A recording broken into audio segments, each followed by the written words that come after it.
યસ્તુ પુનઃ અતત્વવિત પ્રવૃત્તશ્ચ કર્મયોગે યસ્તુ પુનઃ અતત્વવેદ. આગળ કોણ હતો? વિદ્વાન અર્થાત તત્વદર્શી, પરમાર્થદર્શી. એટલે આગળ જે દર્શન કરવામાં આવ્યું એ તત્વદર્શન, તત્વજ્ઞાનનું દર્શન કરવામાં. હવે શંકરાચાર્ય કહે છે યસ્તુ પુનઃ અતત્વવેદ, પરંતુ આ તત્વનું જેને જ્ઞાન નથી. કયું તત્વ છે? ઇન્દ્રિયાણી ઇન્દ્રિયાર્થેષુ વર્તન્તે. તત્વમાં બે વસ્તુ આવી. નૈવ કિંચિત કરોમીતિ. આત્મા હું કેવો છું? અકર્તા છું. હું કઈ કર્મ કરતો નથી. એટલું જ નહીં, પણ આગળ શું? ઇન્દ્રિયાણી ઇન્દ્રિયાર્થેષુ વર્તન્તે. અને ઇન્દ્રિયો પોતાના વિષયોમાં પ્રવર્તમાન છે. આ બંનેનું જ્ઞાન આવશ્યક છે. આત્મા અકર્તા છે અને સર્વ કર્મ ઇન્દ્રિય કે ઉપાધિમાં રહેલું છે. એક જ જ્ઞાનના બે ઘટકો છે. તો આ પ્રકારનું જ્ઞાન જે ધરાવે છે ને તત્વદર્શી કહેવાય. આવું જેને જ્ઞાન નથી, જે તત્વદર્શી નથી, એનું કશુંક દર્શન હોય છે. દરેકનું કશુંક તો જ્ઞાન હોય જ છે. જેને પ્રમા ન હોય ને ભ્રમ હોય, જેને સાચું જ્ઞાન ના હોય ને ખોટું જ્ઞાન હોવાનું. અને તત્વદર્શી નથી એવું કેવું માને? એ શું માને છે? હું કર્મ કરું છું. જ્ઞાની જાણે છે હું કર્મ કરતો નથી, અજ્ઞાની માને છે હું કર્મ કરું છું. અને તેથી જે આત્માને કર્મનો કરતા માને છે એને શું કહેવાય? અતત્વદર્શી. અતત્વનું દર્શન કરનાર એમ ન કહેવાય. અથવા તત્વનું જેને દર્શન ન હોવાને કારણે તત્વનું જેને વિપરીત દર્શન છે એવું અતત્વદર્શી. પ્રવૃત્ત કર્મયોગે. અને એવું હોવાને કારણે એને કર્મયોગમાં પ્રવૃત્ત હોવું જોઈએ. કારણ કે આ દર્શન પ્રાપ્ત કરવા માટે કર્મયોગ એ સાધન છે. આગળ કહેવામાં આવ્યું કે કર્મયોગ એ સંન્યાસનું સાધન છે. સંન્યાસ અર્થાત પરમાર્થ દર્શન, એનું સાધન છે કર્મયોગ. તેથી આવો વિવેક જેનામાં છે કે આવું જ્ઞાન પ્રાપ્ત કરવા માટે કર્મયોગ એ સાધન છે. અને તેથી જે કર્મયોગમાં પ્રવૃત્ત છે એવો જે કર્મયોગી છે એની વાત કરે છે 10મા શ્લોકમાં. બ્રહ્મણ્યાધાય કર્માણિ સંગમ ત્યક્ત્વા કરોતિ યઃ લિપ્યતે ન સ પાપેન પદ્મપત્રમિવામ્ભસા.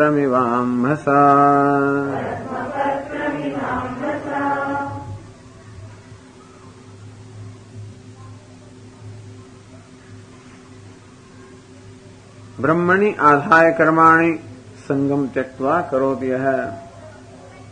તો હવે પ્રશ્ન થયો કે જો માત્ર જ્ઞાન, એક બીજે પણ આ શ્લોક સમજી શકાય, જો માત્ર જ્ઞાની પુરુષ જ કર્મથી ન લેપાતો હોય તો સાધક કે કર્મયોગી કર્મ કરતો હોય તો એ તો કર્મથી લેપાયા જ કરવાનો. તો પછી કર્મયોગી જો કર્મથી લેપાયમાં જ થયા કરવાનો હોય તો કેવી રીતે ક્યારેય કર્મથી મુક્ત થઈ શકે? એ પણ એક પ્રશ્ન છે. તર્હિ અવિદ્વાન કર્તૃત્વ અભિમાનાન લિપ્યતે એવ. અજ્ઞાની અને જ્ઞાની વચ્ચે તફાવત આટલો છે. જ્ઞાની પુરુષમાં કર્તૃત્વનું અભિમાન નથી. અજ્ઞાની કોને કહેવાય? હું કરતા છું, કર્તૃત્વનું અભિમાન છે. જો કર્તૃત્વના અભિમાન ન હોવાને કારણે જ્ઞાની પુરુષ કર્મથી લેપાતો નથી તો અજ્ઞાની પુરુષ તો લેપાય જ કરવાનો. અને તો પછી જેનામાં કર્તૃત્વનું અભિમાન છે, કર્મયોગી પણ જેને કર્તૃત્વનું અભિમાન છે, કર્મયોગી પણ કયું અજ્ઞાની છે. એટલે એના જે જ્ઞાન તો નથી, પોતાની જાતને કરતા તો માને જ છે. હું કર્મ કર્યો એવો અભિમાન તો કર્મયોગમાં પણ છે. અને એવા અભિમાનથી જો મનુષ્ય કર્મ સાથે લેપાતો હોય તો પછી કેવી તમે ક્યારેય કર્મથી મુક્ત થઈ શકો? એટલે કે જેને કર્તૃત્વનું અભિમાન છે એ મનુષ્ય કેવી રીતે કર્મથી મુક્ત થઈ શકે એ માટેનો ઉપાય બતાવવો પડે. જેને કર્તૃત્વનું અભિમાન નથી એ તો જાણે કર્મથી લેપાયમાન થતા નથી, પણ જેને કર્તૃત્વનું અભિમાન છે એ ક્યારેય કેવી રીતે કર્મથી લેપાયમાન ન થાય, કે કેમ કર્મથી મુક્ત થાય, અને તો જેને સંન્યાસ વગેરે કેમ પ્રાપ્ત થાય? એટલે ભગવાન બ્રહ્મણી આધાય કર્માણી સંગમ ત્યક્ત્વા કરોતિ યઃ. યહ જે કર્મયોગી છે, જે અજ્ઞાની છે છતાં મુમુક્ષુ છે, જે મુમુક્ષુ કર્માણી બ્રહ્મણી આધાય, સર્વ કર્મને બ્રહ્મમાં સમર્પણ કરીને, આધાય સમર્પિત કરીને, સંગમ ત્યક્ત્વા કરોતિ યઃ. સંગ એટલે કે કર્મફળની આસક્તિનો ત્યાગ કરીને, બ્રહ્મણ એટલે કે ઈશ્વરને આવે એટલે ભગવાન હવે એની રીત બતાવે છે કે કર્મ કરવાથી જો કર્મણા બધ્યતે જંતુ, એટલે માણસ હંમેશા કર્મથી બંધાય જ.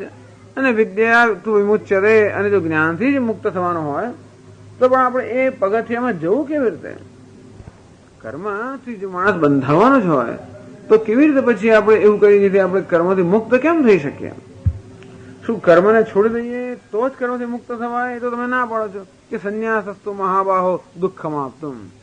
એટલે તકલીફ એવી છે કે કર્મ કરવાથી આપણે બંધાતા હોઈએ તો આપણે કર્મ છોડી દઈએ, પણ એ છોડી દેવાની પણ શક્યતા નથી, એવો પણ આપણી પાસે વિકલ્પ નથી. એટલે ન કર્મણામ નરંભાત નૈષ્કર્મ્યમ પુરુષ સ્નુતે. આગળ ભગવાને કહ્યું ત્રીજા અધ્યાયમાં કે નહીં કશ્ચિત ક્ષણ અભી જાત ઉતિષ્ઠતી અકર્મકૃત. આ કર્મયોગની વસ્તુ ક્યાં આવે છે કે આપણે બધા સમજીએ છીએ કે કર્મથી આપણે બંધાઈએ છીએ. અર્જુન પણ સમજે છે. અંતેથી કર્મના બંધનોથી મુક્ત થવા માટે કર્મનો ત્યાગ કરવો જોઈએ. એ બહુ સરળ છે, એલ્જિબ્રા. પરંતુ કર્મનો ત્યાગ કરવાની પણ ભગવાન કે કોઈને સ્વતંત્રતા નથી. કર્મનો ત્યાગ કરવાની સ્વતંત્રતા જયારે આવે ત્યારે જરૂર ત્યાગ કરો, પણ નહીં કશ્ચિત ક્ષણ જાત ઉતિષ્ઠતી અકર્મકૃત. મનુષ્ય ક્ષણભર માટે પણ નિષ્ક્રિય રહી શકતો નથી, કારણ કે કર્મ ન કરવાની સ્વતંત્રતા અહીં નથી. કોઈક એની પાસે કર્મ કરાવે છે.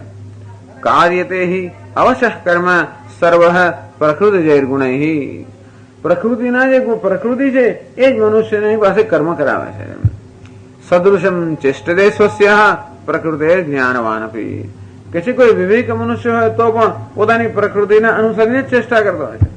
પ્રકૃતિ યાંતિ ભૂતાની. પ્રાણી માત્ર બધા પ્રકૃતિનું એ સ્વભાવનું જ અનુસરણ કરે છે, અર્થાત સ્વભાવ જ મનુષ્યને કર્મ કરાવે છે એની પાસે.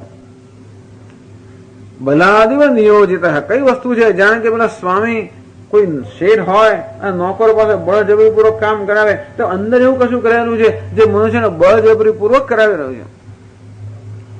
એટલે કફોડી સ્થિતિ આ છે. કેવી કે કર્મ છોડાય એમ નથી, કારણ કે અંદરથી જ કંઈક એવું મને જાણે કે નિયુક્ત કરી રહ્યું છે કર્મ કરવામાં, અને એમાં કરીને કર્મ કરવું તો બંધાય કરું છું. કેટલી બધી હાલત છે. પેલું સાપે છછુંદર ગળાય જેવું છે, અંદર ગળાય પણ નહીં અને બહાર ના નીકળાય એવું કહેવાય છે છછુંદર માટે. સાપ છછુંદર ગળાય તો કાંટા કાઢવાના કારણે અંદર અટકી જાય. જો એ સાપ જો ગળી જાય તો મરી જાય એવું કહે છે, પણ બહાર ના નીકળે અંદર અટકી ગયું છે. ટૂંકમાં આવી જાતની આને એ લોકો catch-22 કહે છે, એટલે કે તમે કશે જઈ જ ના શકો. વિશ્ય સર્કલ, વિષમય ચક્ર, કે કર્મ કરો તો બંધાવો અને કર્મ છોડો તોય નહીં. કર્મ છોડવાની શક્યતા નથી, કારણ કે અંદરથી એવી પ્રેરણા છે જે કર્મ કરાવે છે, અને એ પ્રેરણા કર્મ કરું તો હું કર્મથી બંધાય જ કરું. અને તો પછી કરવાનું શું? કેવી રીતે મનુષ્ય કર્મના બંધનોથી મુક્ત થાય એની માટે બહુ સુંદર એક સ્કીમ છે. આખી એક બહુ સુંદર યોજના ભગવાન બતાવે છે કે કર્મ કરવાથી જ બંધાય એવું નથી, અથવા તો હંમેશા પેલી જે પ્રેરણા આવે છે, કઈ પ્રેરણા અંદરથી આવે છે? રાગ અને દ્વેષની. ઇન્દ્રિયસ્યાર્થે રાગ દ્વેષો વ્યવસ્થિત. પ્રત્યેક ઇન્દ્રિયની અંદર પોતાના વિષય મળે રાગ અને દ્વેષ રહેલા જ હોય છે. અંતેથી મનુષ્યને સામાન્ય રીતે કર્મ કરવા કોણ પ્રેરે છે, કોને નિયુક્ત કરે છે? તો કે પેલા અંદર રહેલા રાગ અને દ્વેષ. એ રાગ અને દ્વેષ પોતાની અભિવ્યક્તિ કે વાચા હંમેશા શોધતા હોય છે. અંતેથી કર્મ દ્વારા એ પોતા અભિવ્યક્ત થવા માંગતા હોય છે. તો ભગવાન કહે છે કે હવે જો રાગ દ્વેષથી પ્રેરાઈને કર્મ કરે તો બંધાય માણસ, કર્મથી બંધાય વાત બરોબર નથી.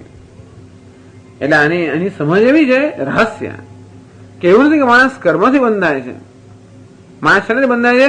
રાગ અને દ્વેષથી બંધાય છે. આમ રાગ અને દ્વેષથી પ્રેરાઈને થયેલું કર્મ હોવાને કારણે એ કર્મ દ્વારા રાગ દ્વેષ અભિવ્યક્ત થતા હોય છે, અને રાગ દ્વેષ એને બાંધે, કર્મ નથી બાંધતું.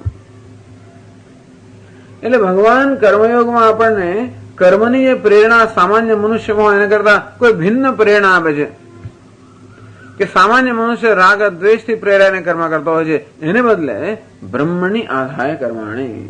કઈ પ્રેરણાથી કર્મ કરવું જોઈએ? તો કે ઈશ્વરને સમર્પણ કરવાની, કે ઈશ્વરને પ્રસન્ન કરવાની ભાવનાથી કર્મ કરે. બસ તો પેલો બંધન કરનારું જે વસ્તુ છે એ ના રહે. સંગમ ત્યક્વા, રાગ અને દ્વેષ હોવાને કારણે હંમેશા કર્મફળમાં આસક્તિ રહેવાની છે. કોઈ રાગ અર્થાત આસક્તિથી પ્રેરણે કર્મ કરતો હોઉં એટલે હું ઈચ્છું કે મને જે ઈચ્છા છે જોઈએ છે એ પ્રાપ્ત થવું જોઈએ. અમુક વસ્તુ માટે મને આસક્તિ છે, અમુક વસ્તુ માટે મને દ્વેષ છે, ને તેથી જે એને માટે આસક્તિ છે એને પ્રાપ્ત કરવાની ઈચ્છા રહેવાની છે. તો મને એવું ઈચ્છે કે મને પેલું ગમે છે એ પ્રાપ્ત થાય, અને જેને દ્વેષ છે એ વસ્તુનો મનમાં તિરસ્કાર એટલે એને ટાળવાની કે દૂર કરવાનો આપોઆપ જ પ્રયત્ન થવાનો. આ મન આપણું આ રાગ અને દ્વેષથી પ્રેરણ આપોઆપ જ ગ્રેવિટેટ એટલે જેમ જળ પેલું નીચે વહે તેવી રીતે આપણું મન જ્યાં રાગ આસક્તિ વહેવાનું, જ્યાં દ્વેષ હોય ત્યાંથી દૂર હટવાનું. આવી મનની સ્વાભાવિક પ્રવૃત્તિને જો આપણે પ્રોત્સાહન આપીશું તો ક્યારેય છૂટવા નથી, કારણ કે આ રાગ અને દ્વેષ આપણે બાંધે છે. અંતેથી એવા રાગ અને દ્વેષથી પ્રેરાઈને કર્મ કરવાના બદલે ભગવાન કહે છે ઈશ્વરને અર્પણ કરવાની ભાવનાથી કે ઈશ્વરને પ્રસન્ન કરવાની ભાવના જો પ્રેરાઈએ તો હવે પછી એ કર્મ બંધન કરનારું નથી નીવડતું. અને આગળ કહ્યું તેમ રાગ અને દ્વેષ હોય ત્યાં સુધી કર્મફળમાં આસક્ત રહેવાની, આપણે ગમતી વસ્તુ પ્રાપ્ત કરવાની ઈચ્છા રહેવાની, અણગમતી વસ્તુઓને ટાળવાની ઈચ્છા રહેવાની જ. અને એમ હોવાને કારણે રાગ દ્વેષ હોય ત્યાં સુધી માસ આસક્તિઓથી મુક્ત ન થઈ, અરે કર્મફળની આસક્તિઓથી મુક્ત ન થાય. એટલે ભગવાન કર્મફળમાં આસક્તિ છોડી દે. એવું ત્યારે જ થાય જયારે રાગ દ્વેષને બાજુ મૂકી ત્યારે. કર્મફળની આસક્તિ એટલે શું?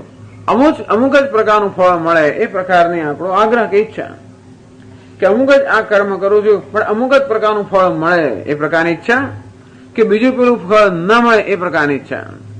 અમુક જ પ્રકારનું ફળ મળે એની પાછળ શું છે? રાગ છે. પેલું ફળ મને ન મળે એની પાછળ શું છે? દ્વેષ છે. અંતેથી જયારે એ પ્રકારનો સંકલ્પ ન હોય કે અમુક જ ફળ મળે કે અમુક ફળ ન મળે, આમ જે કોઈ ફળ મળે એ માટે હું તૈયાર હોઉં, એનો અર્થ એ થયો કે મારા વ્યક્તિગત રાગ દ્વેષનો એમાં પ્રભાવ નથી. એટલે ભગવાન બહુ સમજીને કહે છે, એ તો સમજે જ જાણે, પણ કેવી આપણા મનની વસ્તુ સમજીને કેવી સુંદર રીતે કહે છે. ભલે આમ જ કે છે કર્મ ફળમાં આસક્તિ ન રાખવી, પણ એટલે કેમ આસક્તિ હોય છે? આ રાગ દ્વેષને કારણે આસક્તિ હોય છે. રાગ દ્વેષ અંદર હોય એટલે હંમેશા ઈચ્છે જ દરેક મનુષ્ય પોતાની સલામતી આ રાગ દ્વેષની પરિપૂર્તિમાંથી શોધતો હોય છે. ભગવાન કહે છે કે નહીં, એવી તુચ્છ વસ્તુમાંથી સલામતી શોધીશ તો ક્યારે તું સલામત થવાનું જ નથી. બ્રહ્મણ્યાધાય કર્માણી, સલામતી પહેલા આત્મજ્ઞાનની શોધતા પહેલા ભગવાન સલામતી માટે બીજી વસ્તુ આવે તો કે ઈશ્વર. જ્યાં સુધી આત્મામાંથી સલામતી નથી મળી ત્યાં સુધી ક્યાંથી સલામતી શોધવાની જરૂર છે? ઈશ્વરમાંથી. અત્યારે માણસ ક્યાંથી સલામતી શોધે છે? આ જગતના વિશ્વમાંથી, અર્થમાંથી, કામમાંથી, ધર્મમાંથી, એમાંથી સલામતી શોધે છે. એમાંથી જીવનની સફળતા કે એમાંથી જીવનની પરિપૂર્ણતા કે કૃતકૃત્યતા કે સલામતી કે સફળતા શેમાંથી શોધે છે? આ ધર્મ અર્થ કામમાંથી. ભગવાન કહે નહીં, એ જ્યાં સુધી કરાય કે ત્યાં સુધી ચક્રમાંથી તું મુક્ત થવાનું જ નથી. કારણ કે એક વસ્તુ તને હંમેશા બીજું જ દેખાડે. બધી અસલામત વસ્તુઓ છે એ તને ક્યાં સલામતી આપવાની છે? આપણે સલામતી ક્યાંથી શોધવી છે? જે પોતે સલામત હોય તે. આપણે જેને પકડીએ આપણે બીજાને પકડીને રહ્યો તો બધા સાથે જ જવાના છે નથી. ડૂબતો માણસ પેલાને પકડે પણ એ જ હજી ડૂબી રહ્યો છે તો એ તને શું બચાવવાનો હતો? અને તે રીતે આ દુનિયાના બધા વિશ્વ કેવા છે? પોતે અસલામત છે, અર્થાત એની પોતાની સત્તા બીજે કશેકથી આવતી હોવાને કારણે જ્યાંથી આ બધું આવે છે એનો હંમેશા આશ્રય લેવો. એટલે ભગવાન કહે છે કે એટલે ઈશ્વર. આમ સલામતી શોધવી હોય તો ક્યાંથી શોધવી? ભક્તિમાં આ બધી વસ્તુઓને હવે સ્પષ્ટ કરવામાં ગયેલા આપણે ભક્તિ કહીએ, પણ આ બધી વસ્તુઓમાં રહેલી જ છે ને. એટલે અમુક શબ્દો વાપરે કે બસ શ્રી કૃષ્ણનો આશ્રય લો એટલે આપણે એમ કે ભક્તિ કહેવાય, પણ આ બધું એનું એ જ છે. નામ કદાચ ગમે, કારણ કે ભગવાન એવું કોઈ એક નામ નથી દેતા. અભિન્ન અનિમિત્ત ઉપાદાના કારણે જે છે એ ઈશ્વરનો આમાં હંમેશા ઉલ્લેખ થયો. એ ઈશ્વરની આમાં ભક્તિ છે કે જે જગતનો સર્જક છે અને જગતમાં સર્વત્ર વ્યાપ્ત છે. યતઃ પ્રવૃત્તિર્ભૂતાનામ યેન સર્વમિદં તદં સ્વકર્મણાત્મભ્યર્ચ્ય સિદ્ધિમ વિંદતિ માનવ. છેલ્લે શું કામ કે પહેલા કેવું જોઈએ ને? 18મા અધ્યાયમાં કહે છે 18મા એટલે પછી એટલે બધા અધ્યાયો એકબીજાને સમજાવવા માટે જ આખી ગીતાને આમ સમગ્રતા જોવી પડે. એટલે જે વસ્તુઓમાં થોડી ખૂટતી હશે કે એમને લાગે જે વિચારો અંદર ખાલી જગ્યા પૂરવાની જરૂર છે એ બધી 18મા અધ્યાયમાં પૂરી દે. એમણે કર્મયોગની ખૂબ ચર્ચા 18મા અધ્યાયમાં આવે જ છે. સાત્વિક કરતા કોને કહેવાય, રાજસ કરતા કોને કહેવાય, તામસ કરતા કોને કહેવાય, સાત્વિક કર્મ કોને કહેવાય, રાજસ કર્મ કોને કહેવાય, તામસ કર્મ કોને કહેવાય, સાત્વિક બુદ્ધિ, રાજસ તામસ બુદ્ધિ, આ બધાનું વર્ણન પહેલેથી આવ્યું હોત તો બધાને જરૂર છે, અત્યારથી જ જરૂર છે. સાત્વિક બુદ્ધિ હોય તો જ કર્મયોગ થાય ને. અને સાત્વિક કર્મ કોને કહેવાય? જે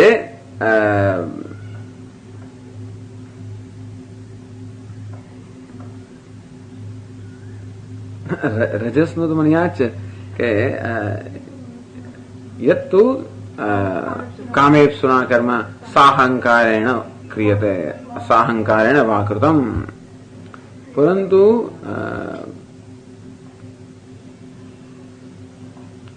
અચ્છા ચાલો ઓકે. અરાગ દ્વેષ ભગવાન 18 અધ્યાયમાં કહે છે. જો હવે ગીતાનું તો પારાયણ ન કરતો એટલે આવી તકલીફ થાય પડે. પરંતુ અરાગ દ્વેષ કૃતમ અફલ પ્રેપ્સુના કર્મ સાત્વિકમ પરિચક્ષતે.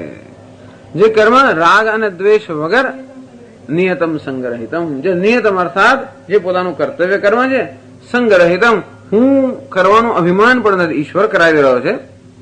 અરાગ દ્વેષ કૃતમ એ કર્મ માટે કોઈ રાગ દ્વેષ નથી. અફલ પ્રેપ્સુના ફળ માટે પણ રાગ દ્વેષ નથી. સાત્વિકમ પરિચય એ કર્મને સાત્વિક કહેવામાં આવે છે. યત્તુ કામેપ્સુના કર્મ સાહંકારેણ વા પુનઃ. તરત ખબર પડે કે રજસ એટલે સત્વ કોને કહેવાય એ રજસ પરથી ખબર પડે. યત્તુ કામેપ્સુના કર્મ પોતાની કામનાથી પ્રેરણ જે કર્મ થતું હોય, સાહંકારેણ વા પુનઃ હું કર્મ કર્યું એવા અહંકારથી ક્રિયતે બહુલાયાસમ, અને જેને કરવામાં બહુ ભાર હોય, બધો ભાર પોતે જ જયારે સહન કરવાનો હોય, રાજસમ એને કર્મને રાજસ કહેવામાં આવે છે. તામસ કર્મ તો ધ્યાન ન કરે કોઈ, જે કશાય વિચાર કર્યા હોય, અનુબંધમ ક્ષયમ હિંસામ અનવેક્ષ છે પૌરુષમ, આનું શું ફળ આવશે, મને થશે કે નહીં થાય, અને કેટલું નુકસાન, કશી ચિંતા કરે વગેરે જે કર્મ કરે છે એ તામસ કર્મ બહુ કરતા હોય છે. કર્મ કરતો કોઈ વિચાર જ ના કરે કે મારે થશે કે નહીં થાય, હું પૂરું કરી શકીશ કે નહીં, આનાથી મને લાભ થશે કે નહીં, આનાથી કોઈનું બગડશે કે નહીં, આવું કઈ વિચાર કર્યા વગર જે કર્મ કરે તામસ કર્મ. એટલે ભગવાન આ બધાનું વર્ણન કરતા હોય છે. સાત્વિક કરતા પણ કોણ હોય, રાજસ કરતા કોણ હોય, તામસ કરતા બધાનું વર્ણન કરે છે. અંતેથી સાત્વિક કરતા પણ કોને કહેવાય તો કે જે માણસમાં મુક્ત સંગો અનહમવાદી, મુક્ત સંગો નહમવાદી, ધૃત્યુત્સાહ સમન્વિત સિદ્ધ સિદ્ધ્યો નિર્વિકાર કરતા સાત્વિક ઉચ્ચતે. એટલે મુક્ત સંગ જેનો કોઈ સંગ નથી, અનહમવાદી હું કરું છું કોઈ અભિમાન નહીં હોય, કોઈ ભાર નથી, ધૃત ઉત્સાહ ધૃતિ અને ઉત્સાહથી સમન્વિત એટલે ઉત્સાહ આવે. સિદ્ધ સિદ્ધ્યો નિર્વિકાર કર્મની પાછળ સફળતા મળશે કે નહીં મળે એ માટેની કોઈ વિકાર નથી, કરતા સાત્વિક ઉચ્ચતે. રાગી કર્મફલ પ્રેપ્સુ, જ્યારે રાગી છે કર્મફલ પ્રેપ્સુ, લુબ્ધ લોભી હિંસાત્મક કોઈની હિંસા કરતો હોય, એટલે કે કોઈ કશી આવી ચિંતા ના કરતો હોય, સ્વાર્થથી જ પ્રેરાય. અશુચિ આવો જે છે અને આખો દાડો જેને સુખ અને દુઃખ થયા કરતું હોય એવો હંમેશા હર્ષ શોકાન્વિત કરતા, જેને હર્ષ અને શોકથી જ જેનું મગજ આવું કામ કરતું હોય અને રાજસ કરતા કહેવામાં આવે છે. એમ આ બધા વિચારોને આને સ્પષ્ટ કરવા માટેની બધી વિગતો 18મા અધ્યાયમાં આપવામાં આવી છે. પણ ભગવાન કહે છે કે જ્યાં સુધી રાગદ્વેષથી પ્રેરાઈને કર્મ કરશું ત્યાં સુધી જ એ રાગદ્વેષ બંધન કરનાર છે, કર્મ નહીં. અંતેથી કર્મ રાગદ્વેષથી પ્રેરાઈને કરવાને બદલે ઈશ્વરને પ્રસન્ન કરવાની ભાવના કરીએ, અને રાગદ્વેષ હોવાને કારણે અમુક જ પ્રકારનું કર્મફળ મળે એવી ઝંખના રહેવાની જ. અંતેથી કર્મફળની ઝંખનાની જો અગત્યતા નહીં આપે એનો અર્થ એ તો કે આપણે રાગદ્વેષને અગત્યતા આપતા નથી. આમ રાગદ્વેષને અગત્યતા ન આપીએ અથવા એ રાગદ્વેષ મનમાં આવે તો પણ આપણે એને તાબે ન થઈ જઈએ કે નહીં આ તો ઈશ્વર આપેલું છે અને પણ સારું જ છે એમ કરીને રાગદ્વેષના પ્રભાવમાં ન આવી જઈએ. ભલે રાગદ્વેષ દેખાડે એ તો દેખા દેવાના સંસ્કારને કારણે, છતાં પ્રભાવમાં ન આવી જઈએ. અને કર્મ માને ગમે છે માટે જ કરવું, નથી ગમતું માટે નહીં કરવું કે નહીં, કયું કર્મ યોગ્ય છે, શાયદ ઈશ્વર પ્રસન્ન થશે એ કર્મ કરવું. ન દ્વેષ્ટિ અકુશલમ કર્મ કુશલે નાનું સજ્જતે. નથી ગમતું માટે એનો દ્વેષ, અને ગમે છે માટે કરવું તો કે નહીં. કયું કર્મ છે જેનાથી ઈશ્વર પ્રસન્ન થશે, એને ગમતું હોય તો બહુ સારું, ઈશ્વરે ખુશ થતો ને આપણે ખુશ એને જેવું કે સારું નહીં. પણ ઈશ્વરને ખુશ કરવાનું કદાચ આપણી ખુશી ન હોય તો પણ ઈશ્વર ખુશી થશે માટે આપણી ખુશી છે. જો આમાં ભક્તિ આવી ગઈ ને સતત આનુકૂલ્ય છે સંકલ્પ, ઈશ્વરને અનુકૂળ છે માટે મને અનુકૂળ છે, પ્રાતિકૂલ્ય છે વર્જનમ એને નથી ગમતું માટે મને નથી ગમતું, મારું શું થશે રક્ષિષ્યતિ, ફળ મળશે કે નહીં મળે રક્ષિષ્યતિ, એથી વિશ્વાસ રક્ષણ કરશે. કોના આશ્રય આ બધું કરું? ગોપતૃત્વે વર્ણન તથા. અંદર ઈશ્વર જ મારો રક્ષક છે, બીજો કોઈ નહીં. આત્મનિક્ષેપ એમાં બધી ચિંતા એને સોંપી દીધી. કાર્પણ્યમ હું તો કૃપણ છું, હું તો સેવક છું, કર્મ કરનાર તો એ છે. બસ આ પ્રકારની ભાવનાને શરણાગતિ કહે છે. આનામાં જ ભક્તિ. એટલે આ બધા વસ્તુનામાં સૂચન થયેલું જ છે. આ રીતે જે કર્મ કરે છે લિપ્યતે ન સપાપે ને એ મનુષ્ય પાપથી લેપાયમાન થતો નથી. કેમ નહીં થતો? પદ્મપત્રમ એવા અંબસા જળ વડે પદ્મપત્રમ એવા જેમ કમળનું પત્ર જળ વડે લેપાયમાન થતું નથી, તેમ આ યોગી પણ આ પાપથી લેપાયમાન થતો નથી. શંકરાચાર્યજી સમજાવે છે,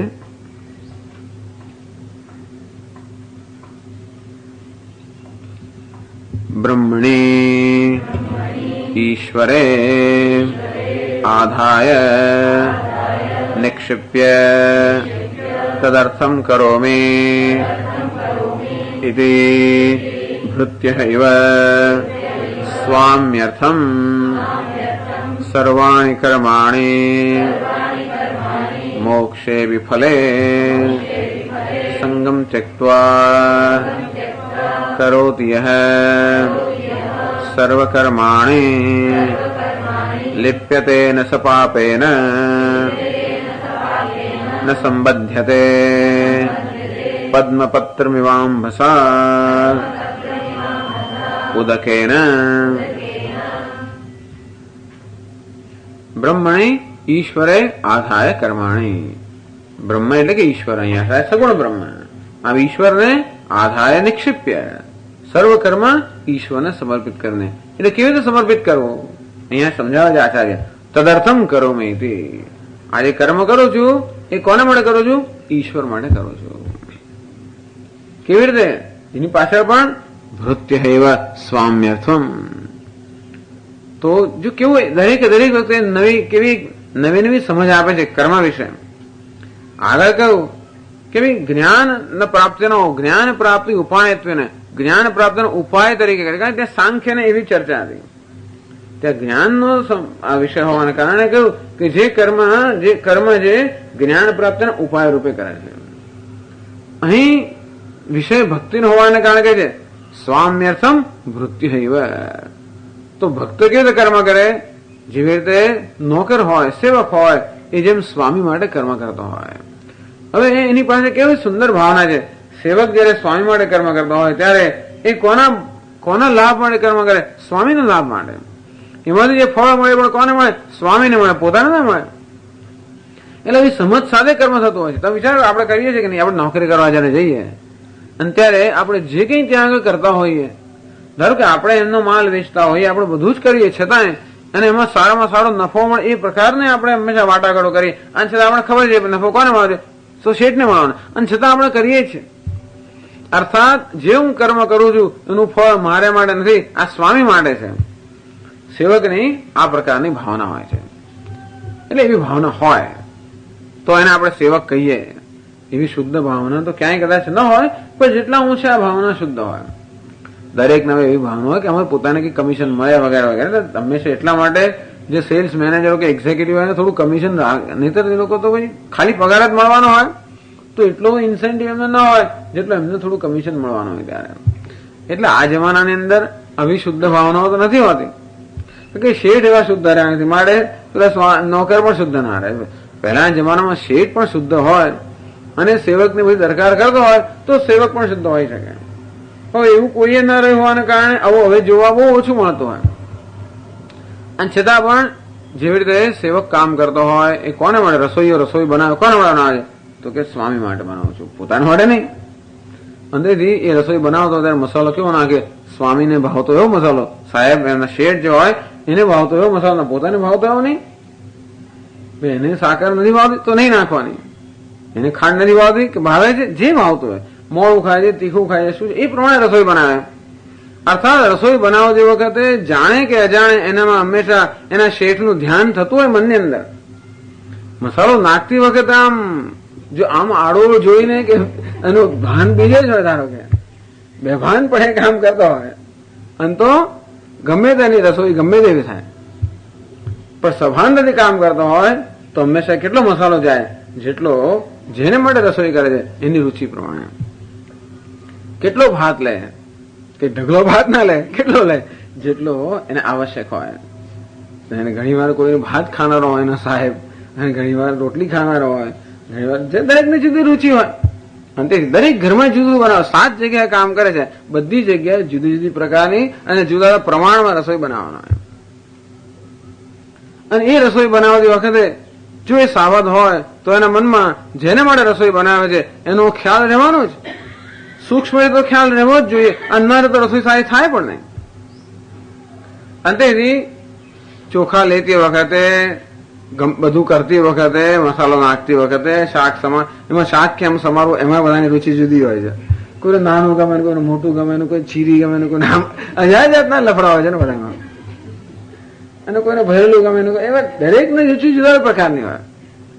અંતેથી કહે કે મહારાજ આજે કેમ આવું શાક બનાવ્યું, કેમ આટલું ખરું બનાવ્યું, આટલું કેમ બનાવ્યું? એટલે મહારાજ તરત કદાચ એનું ધ્યાન ના હોય એવું મહારાજને થાય. શરૂઆતમાં આવે ત્યારે પેલું એની રોજની ટેવ પ્રમાણે ખાંડ બધું નાખે, પછી ધીમે ધીમે બરોબર પછી આમ લાઈનમાં આવે, અને પછી બરોબર એટલે પછી બરોબર ધ્યાન થતું એનું કે સ્વામીજીને કેવું ભાવે છે, કે એમને ભીંડા કેવા ભાવે, ને કેટલા ભાવે, ને કેવા પ્રકારના, બધા પ્રકારના થતા હોય. કારેલા કેવા ભાવે, ફલાણું કેવું ભાવે, એ દરેકે દરેક વસ્તુનું ધ્યાન જો રાખે તો જ એ સારી રીતે એનું કામ કરી શકે. અંતેથી સેવક હંમેશા ધ્યાન કોનું કરતો હોય છે? સ્વામીનું. અગત્યની વસ્તુ કરવાથી અગત્યની વસ્તુ કઈ છે? પેલું ધ્યાન. એટલે કે છે ઈશ બ્રહ્મણી આધાય. કેવું સુંદર દ્રષ્ટાંત આવે છે, ધ્યાન માટેનું સુંદર દ્રષ્ટાંત. કે સેવક જેવી રીતે સ્વામી માટે કર્મ કરતો હોય અને સ્વામી માટે કર્મ કરતો હોય એટલે આપોઆપ જ સ્વામીનું ધ્યાન કરતો હોય, અને જોડે જોડે હું જે કરી રહ્યો છું એની સાથે મારે કોઈ સંબંધ નથી એ ખ્યાલ સાથે જ કરતો હોય. એટલે આ જે કરી રહ્યો છું, ભલે મીઠાઈ એને કશું ખાવા ના મળે, અહીંયા આવીને બધું બનાવે માણસ, ધારો કે રસ કાઢે ને મીઠાઈ બનાવે, બધું બનાવે, એમ એને તો કઈ મળવાનું જ નથી. પણ મને નથી મળવાનું માટે હું ગમે તે બનાવું એવું પણ નથી, અને છતાં પણ સારી રીતે બનાવે. એટલે એ બનાવતી વખતે પણ જો આપણે આમાં શુદ્ધ ભાવનાની જ વાત કરીએ છીએ કે બનાવતી વખતે પણ એના મનમાં એવો ખ્યાલ હોય કે આ મારે માટે નથી, અને છતાં પણ એ પ્રસન્નતાપૂર્વક બનાવે. એટલે આ એક વસ્તુ બતાવે છે સેવક અને સ્વામીનો એક એવો સંબંધ છે, જો સારો સંબંધ હોય તો, કે કેવી રીતે પોતાની વ્યક્તિગત કોઈ લાભની આસક્તિ કે ગણતરી વગર માત્ર સ્વામીને પ્રસન્ન કરવા માટે જ કર્મ કેમ થાય, અને એમ થતા કેવું સ્વામીનું સતત ધ્યાન થાય, અને જોડે જોડે કેવા પોતાના અણગવાનો સતત ત્યાગ થાય, અને પોતાની જરૂરિયાત કે પોતાની સ્વાર્થ વગરનો આપોઆપ ત્યાગ થતો જાય, સ્વામીનું ધ્યાન પણ થતું જાય, કર્મ પણ થતું જાય. બસ આનું નામ ભક્તિ. ભક્તિ કોને કહેવાય? જ્યાં સતત ભગવાનનું ધ્યાન થતું હોય તેને. અને આવી રીતે એ કહે છે કે તદર્થમ કરોમીતિ ભૃત્યૈવ સ્વામ્યર્થમ.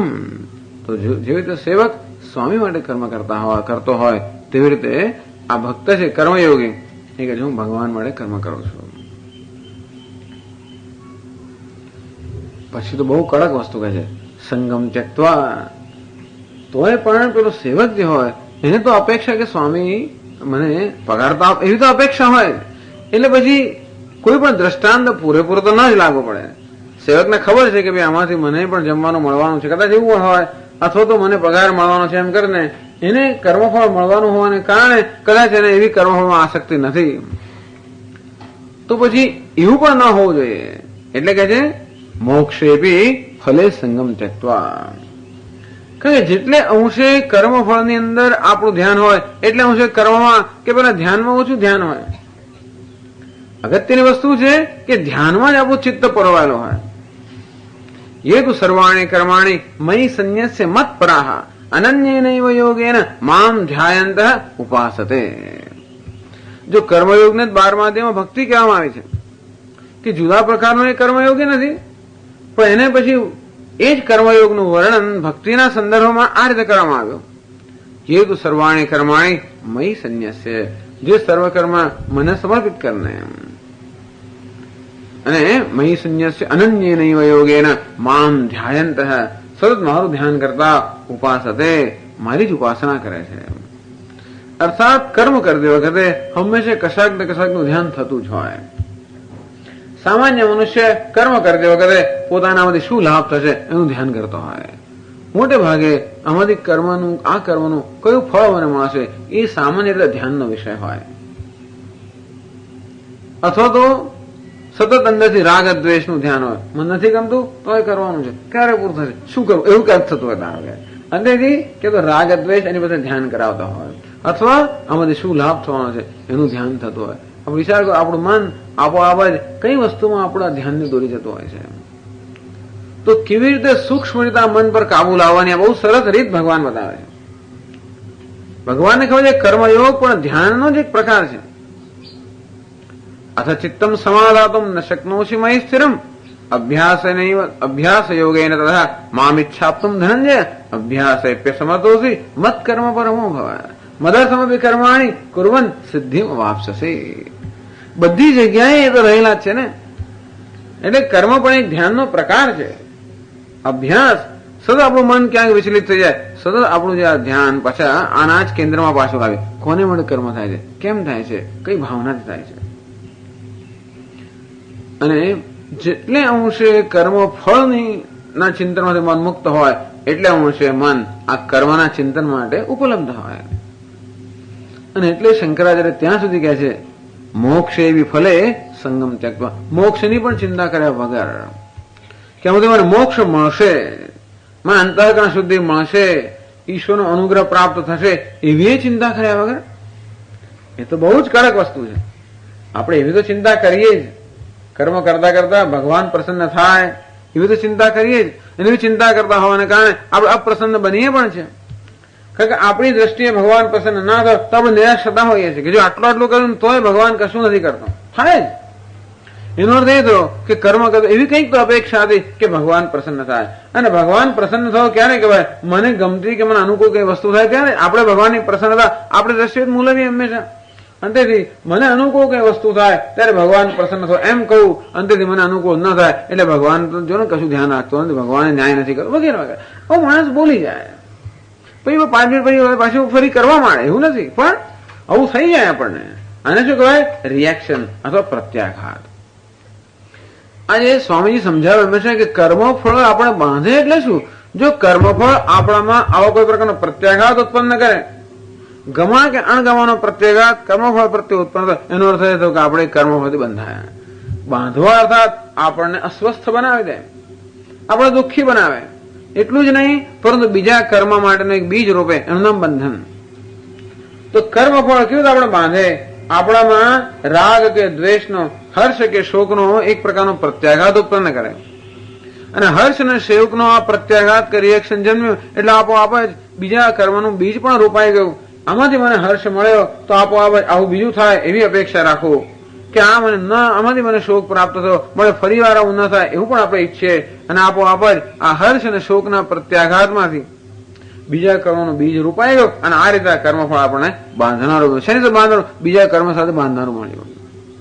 એમાં તો બીજું કર્મફળ. અને એમ કરીને આ બંધનની પ્રક્રિયા ચાલતી હોય છે. આપણું બંધન એટલે બંધન આવું બંધન થતું હોય છે. કેવી રીતે આપણામાં આવા રિએક્શન પ્રત્યાઘાત જન્માવે અને કેવી રીતે આગળ એકવાર પ્રત્યાઘાત જન્મ્યો એને શાંત કરવા માટે વળી કર્મ કરીએ, એમાં વળી બીજો પ્રત્યાઘાત જન્મ્યો એને શાંત કરવા માટે વળી કર્મ કરીએ. અને આમ કરીને કર્મ અને પ્રત્યાઘાતની પરંપરા ચાલે જ કરે. અનુનામ જ કરવાનું, તો માણસ છૂટો થાય જ નહીં એમાંથી. નિરાશ તો ભોગવી જ ના શકે ને કોઈ દિવસ. એને જોઈએ છે શું આવું કરે, નિરાશ જોઈએ છે. આ બધું કરીને છોડે માણસ ઈચ્છે શું, નિરાશ ઈચ્છે. પણ કર્મ જેને જે નિરાશ માટે કર્મ કરો છે એ કર્મ નિરાશ લેવા દેતું જ નથી. કારણ કે કર્મ કરવાની પાછળ જે વસ્તુ હોવી જોઈએ નથી. એટલે અંતિમ કર્મફળની કહે છે નહીં આપણને ઈચ્છા હોય મોક્ષની, કે ઈશ્વર પ્રસન્ન થાય. તો કે મોક્ષે બી ફલે સંગમ ત્યક્ત્વા, એ તો એ કરી શકતા હોય તો એટલે ખાલી જ્ઞાની પુરુષ જ કરી શકે. જે મુક્ત છે એને જ મોક્ષ માટે કઈ આસક્તિ ના હોય. પરંતુ એટલે કે કહેવાનો ભાવ એ છે કે કર્મ કરતી વખતે એવો વિચાર પણ મનમાં ના આવે કે આમાંથી મને મોક્ષ મળશે, એવો વિચાર ના આવે. તો એટલે તો આપણો જે ચિત્તવૃત્તનો પ્રવાહ છે એ સતત જળવાઈ રહે. એટલે આનું નામ આરાધના. મામ ધ્યાયંત ઉપાસતે, આનું નામ ઉપાસના. એક જ ચિત્તવૃત્તિનો પ્રવાહ જળવાઈ રહે. એટલા માટે આ કર્મને યોગ કહે છે. યોગ એટલે શું, એ જ પ્રકારની યોગને આ બધી કક્ષાઓ છે ને, ધારણા, ધ્યાન, સમાધિ વગેરે. તેથી આપણું મન એક જ વસ્તુ પર કેન્દ્રિત હોય, નામ ધારણા. એક જ પ્રકારના વિચારનો પ્રવાહ હોય, નામ ધ્યાન. એટલે કે છે કે બ્રહ્મની આધાય કર્માણી, આ પ્રકારના યોગીઓ તો બહુ દુર્લભ છે. અભિજાતનું કર્મ કરવું એટલે એ જ્ઞાનીથી કોઈ બહુ જ નજીક છે. હવે એટલે કે છે કે આ પ્રકારનું કર્મ જે કરી શકે, આવા જાતની જેનું અંતઃકરણની એકાગ્રતા અને અંતઃકરણની શુદ્ધિ છે, એના માટે જ્ઞાન કોઈ દૂર જ નથી. પરંતુ આ કર્મયોગની પરાકાષ્ઠા છે. અર્થાત શ્રેષ્ઠ કર્મયોગી કયો, એની માટે ચિત્ર ભગવાન આવે છે. લિપ્યતે ન સપાપે ન સર્વ કર્માણી કરોતિ, જે સર્વ કર્મ આ રીતે કરે છે. લિપ્યતે ન સપાપે ન, એ પાપ સાથે સંબંધિત થતું નથી. એ તો એમની ટેકનિકલ ભાષામાં જ આ કહે છે, પાપથી સંબંધિત. પાપ એટલે શું? પાપ એટલે બધું રિએક્શન અથવા પ્રત્યાઘાત. પાપ કેમ કહીએ છીએ? કારણ કે બંધન કરનારું છે. કેમ બંધન કરનારું છે? પ્રત્યેક પ્રત્યાઘાત બીજા પ્રત્યાઘાત માટેનું બીજ રોપીને જતો હોવાને કારણે પ્રત્યેક રિએક્શન, પ્રત્યાઘાત આપણે એને બંધન કહેતા હોઈએ છીએ. અંતેથી એવું કોઈ પ્રત્યાઘાત જન્માવતું નથી. આ કર્મ જ્ઞાની, આ કર્મયોગીના મનમાં કોઈ પ્રકારનો પ્રત્યાઘાત ન જન્માવતો હોવાને કારણે આપણે કહીએ કે એ આ કર્મથી લેપાયમાન થયો નથી. તો એ કર્મ કરવાથી મળ્યું શું? એક તો એ કે જે અત્યારે એની જે, કારણ કે જે મનની અંદર હજી થોડી સ્વસ્થતાનો અભાવ છે, થોડું રજસ છે, રજોગુણ છે, એ એની પાસે કર્મ કરાવે છે. પરંતુ એ કર્મ બીજા કર્મને જન્મ ન આપતું હોવાને કારણે એ ધીમે ધીમે એના રજોગુણ જે છે એ ધીમે ધીમે ક્ષીણ થતો જાય. સાથે સાથે આ કર્મ ઈશ્વર માટે થઈ રહ્યું હોવાને કારણે ઈશ્વરનો અનુગ્રહ એને પ્રાપ્ત થાય, અને ઈશ્વરના અનુગ્રહથી છે વડે એ જ્ઞાન માટેનો અધિકારી બને કે જ્ઞાન એને પ્રાપ્ત થાય. એ બીજી જગ્યાએ છે, એ સંદર્ભ હોય તે એવું હંમેશા કહેતા હોય છે. બીજા અધ્યાયમાં એમણે કર્મયોગ સમજાવતા કહેલું કે કેવી રીતે કર્મયોગ જ્ઞાન પ્રાપ્તિનું સાધન, કે ઈશ્વરના અનુગ્રહ દ્વારા. ઈશ્વરને પ્રસન્ન કરવા માટે કર્મ કરતો હોય, પણ એના અનુગ્રહનો પ્રાપ્ત ભાગી બને, અને એ દ્વારા એ જ્ઞાન પ્રાપ્ત કરે છે.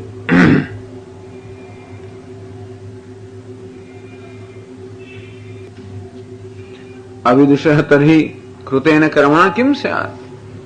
જો આવી રીતે કર્મયોગી જે જ્ઞાની નથી, એટલે કે અજ્ઞાની છે, અને એના કર્મથી જો કોઈ આવી રીતે એ કર્મથી લેપાયમાન ન થતો હોય, તો પછી એના કર્મનું શું પરિણામ? એના કર્મથી કંઈક તો થવું જોઈએ ને. એને શું લાભ થાય છે? ભલે કઈ લાભ માટે કરતો નથી, છતાં પણ કર્મથી શું પરિણામ આવે છે? ભગવાન 11મા શ્લોકમાં કહે છે. પહેલા કહે છે આગળ ભાષ્યમાં, કેવલમ સત્વ શુદ્ધિ માત્ર ફલમેવ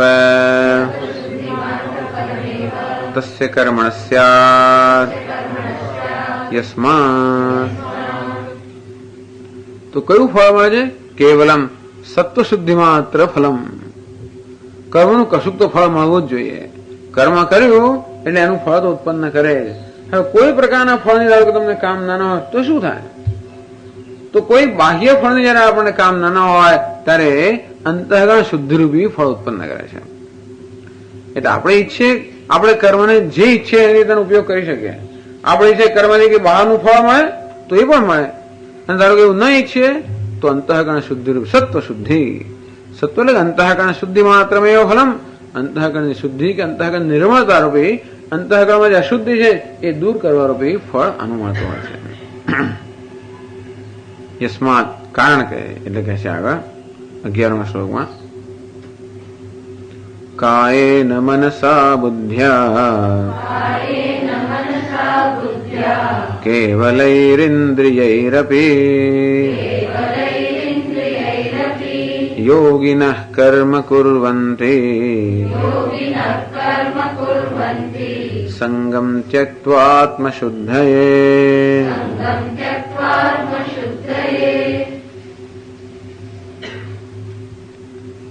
કાયેન મનસા બુદ્ધ્યા કેવલૈઃ ઇન્દ્રિયૈઃ અપી યોગિનઃ કર્મ કુર્વન્તિ સંગમ ત્યક્ત્વા આત્મશુદ્ધયે.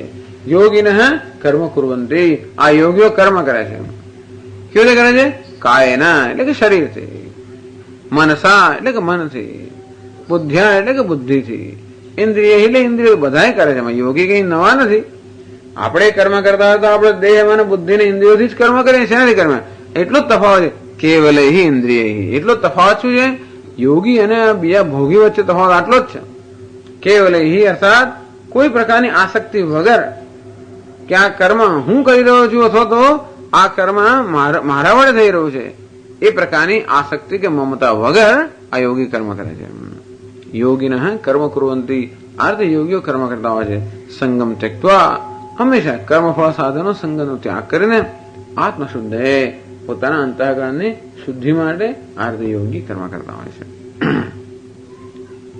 કે છે ભાષ્યમાં કાયેન દેહેન મનસા બુદ્ધ્યા ચ કેવલૈ મમત્વવર્જિતૈ અપી ઈશ્વરાય એવ કર્મ કરોમિ ન મમ ફલાય ઇતિ મમત્વ બુદ્ધિશૂન્યૈ ઇન્દ્રિયૈ અપી કેવલ શબ્દઃ કાયાદિભિરપી પ્રત્યેકમ સંબધ્યતે સર્વવ્યાપારેષુ મમતા વર્જનાય.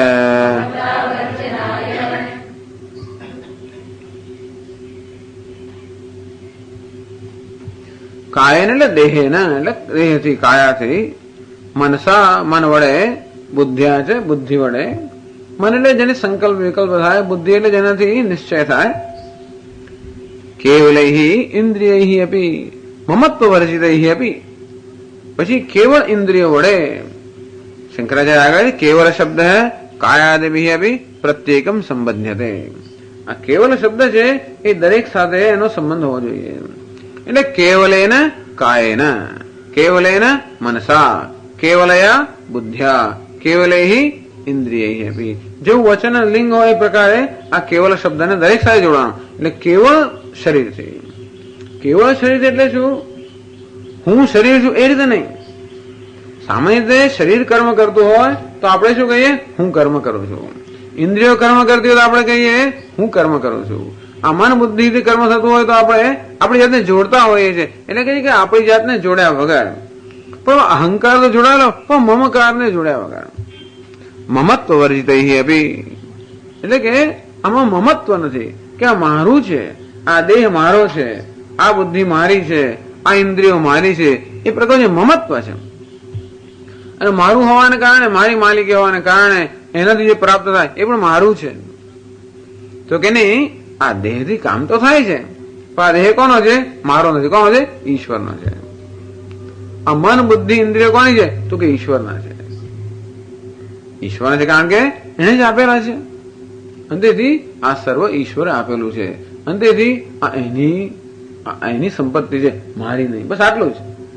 આ જે સંપત્તિ, બીજી બધી સંપત્તિની તો વાત જવા દઈએ, પણ એટલે આને તો આપણે આપણું કહી શકીએ ને. દેહને તો માણસ પોતાનો કહે જ ને. આ બીજી બધી સંપત્તિનું ના કહેતું પણ આ તો મારું છે, તો કે નહીં, આ પણ ઈશ્વરની સંપત્તિ છે. ઇન્દ્રિયો ઈશ્વરની સંપત્તિ, મન બુદ્ધિ એની અંદર જે જ્ઞાન, જે કુશળતા, જે બધું ઈશ્વરની સંપત્તિ. આવું તો કેટલું સરળ થઈ જાય. એવું કરવામાં આપણે કરીએ છીએ. આપણે માલિક માટે કામ કરતા હોઈએ, એની સંપત્તિથી કામ કરતા હોઈએ, એ તો આપણે ખબર છે કે મારી સંપત્તિ અહીંની છે. એટલે એવું નથી કે મારી સંપત્તિ હોય તો જ મારી કર્મ થાય કે બિઝનેસ થાય, બીજાની સંપત્તિ હોય તો પણ થાય. અંતે દેહ મારો હોય તો જ મારી કર્મ થાય એવી કોઈ આવશ્યકતા નથી. આ દેહ ઈશ્વરની સંપત્તિ હોય તો પણ એનો ઉપયોગ, એનાથી હું કર્મ કરી શકું. બસ આ યોગી લોકો આ રીતે કર્મ કરે છે. કેવલ મમત્વ વર્જિત અપી. એમાં મમત્વ નથી કે આ દેહ મારો છે. ઈશ્વરાય કર્મ કરોમિ. આ દેહ કોનો છે? ઈશ્વરનો છે. આ બધું ઈશ્વરની સંપત્તિ હોવાને કારણે ઈશ્વરાય કર્મ કરોમિ. ઈશ્વર માટે કર્મ કરું છું. ના મમ ફલાય. એની સંપત્તિથી કર્મ કરતો તો મારા લાભ માટે તો ના જ કરું. અને તેથી મને હું ધારો કે સ્ટોક બ્રોકર હોઉં કે કશું હોય તો જે મને આપ્યા હોય તો જે પૈસા રોક્યા તો પેલા મળે રોકો ને, અને એમાંથી ફળ તો એનું પ્રોફિટ મને નથી મળવાનો નફો. અને તે રીતે આ ઈશ્વરની સંપત્તિ હોવાને કારણે જે કર્મ કરું છું હું ઈશ્વર માટે કરું છું. મમત્વ બુદ્ધિ શૂન્ય ઇન્દ્રિય અપી. અર્થાત આ ઇન્દ્રિયો કે મમત્વ નથી કે મારું છે એ પ્રકારની બુદ્ધિ નથી.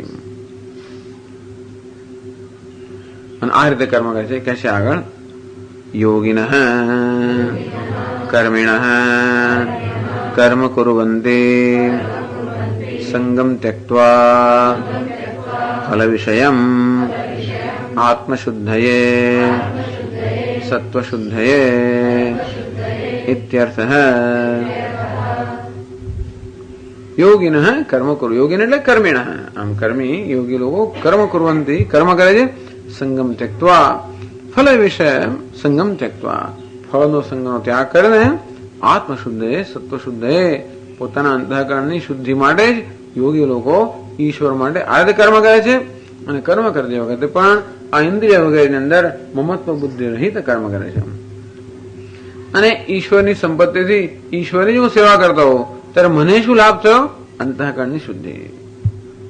તસ્માત યસ્માત, હે અર્જુન, કારણ કે યોગી લોકો આ રીતે કર્મ કરે છે. આગળ યસ્માત તસ્માત, તેથી તત્ર એવ તવ અધિકાર હૈ. હે અર્જુન, આમાં જ તારો, આ કર્મમાં જ તારો અધિકાર છે. એથી કુરુ કર્મ માટે હે અર્જુન તું કર્મ જ કર અને કર્મ કર જ, કારણ કે એમાં તારો અધિકાર છે. કેમ તારો અધિકાર છે? કારણ કે હજી આ સત્વ શુદ્ધિની આવશ્યકતા છે અને યોગી લોકો પણ સત્વ શુદ્ધિ કે અંતઃકરણ શુદ્ધિ ઈચ્છતા હોય છે. અંતઃકરણ શુદ્ધિ ઈચ્છતા યોગીઓ આ રીતે કર્મ કરતા હોવાને કારણે હે અર્જુન તું પણ આ રીતે કર્મ કર.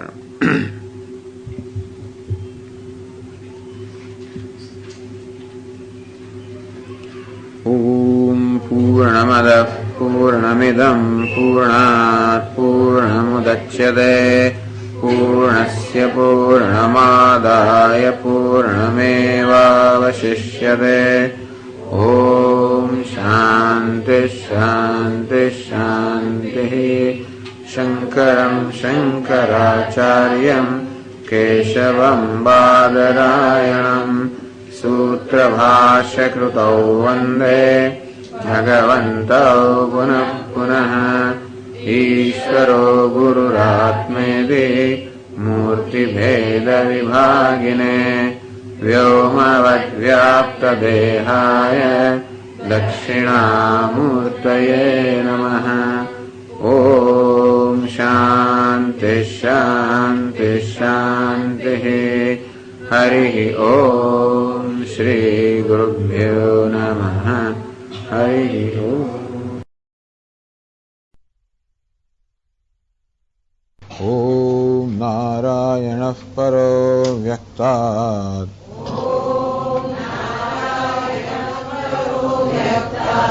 અંડમવ્યક્તસંભવम् અંડસ્યાन्तસ્ત્વિમે લોકાઃ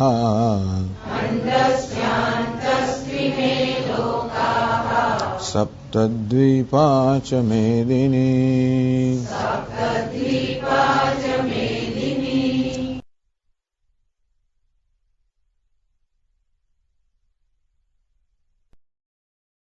બ્રહ્મણ્યાધાય કર્માણિ સંગમ ત્યક્ત્વા કરોતિ યઃ લિપ્યતે ન સ પાપેન પદ્મપત્રમિવાંભસા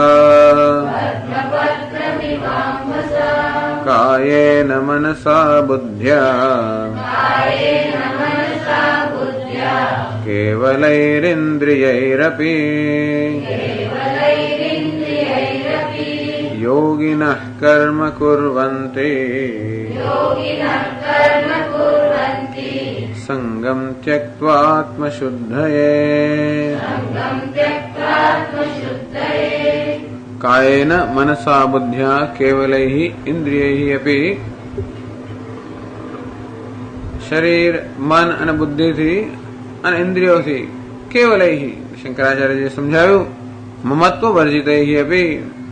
આમ કાયા વાણી મન બુદ્ધિ ઇન્દ્રિયોથી આ યોગી કર્મ કરે છે, પરંતુ એમાં એનું મમત્વ વર્જિતૈઃ, એમાં મમત્વ નથી હોતો.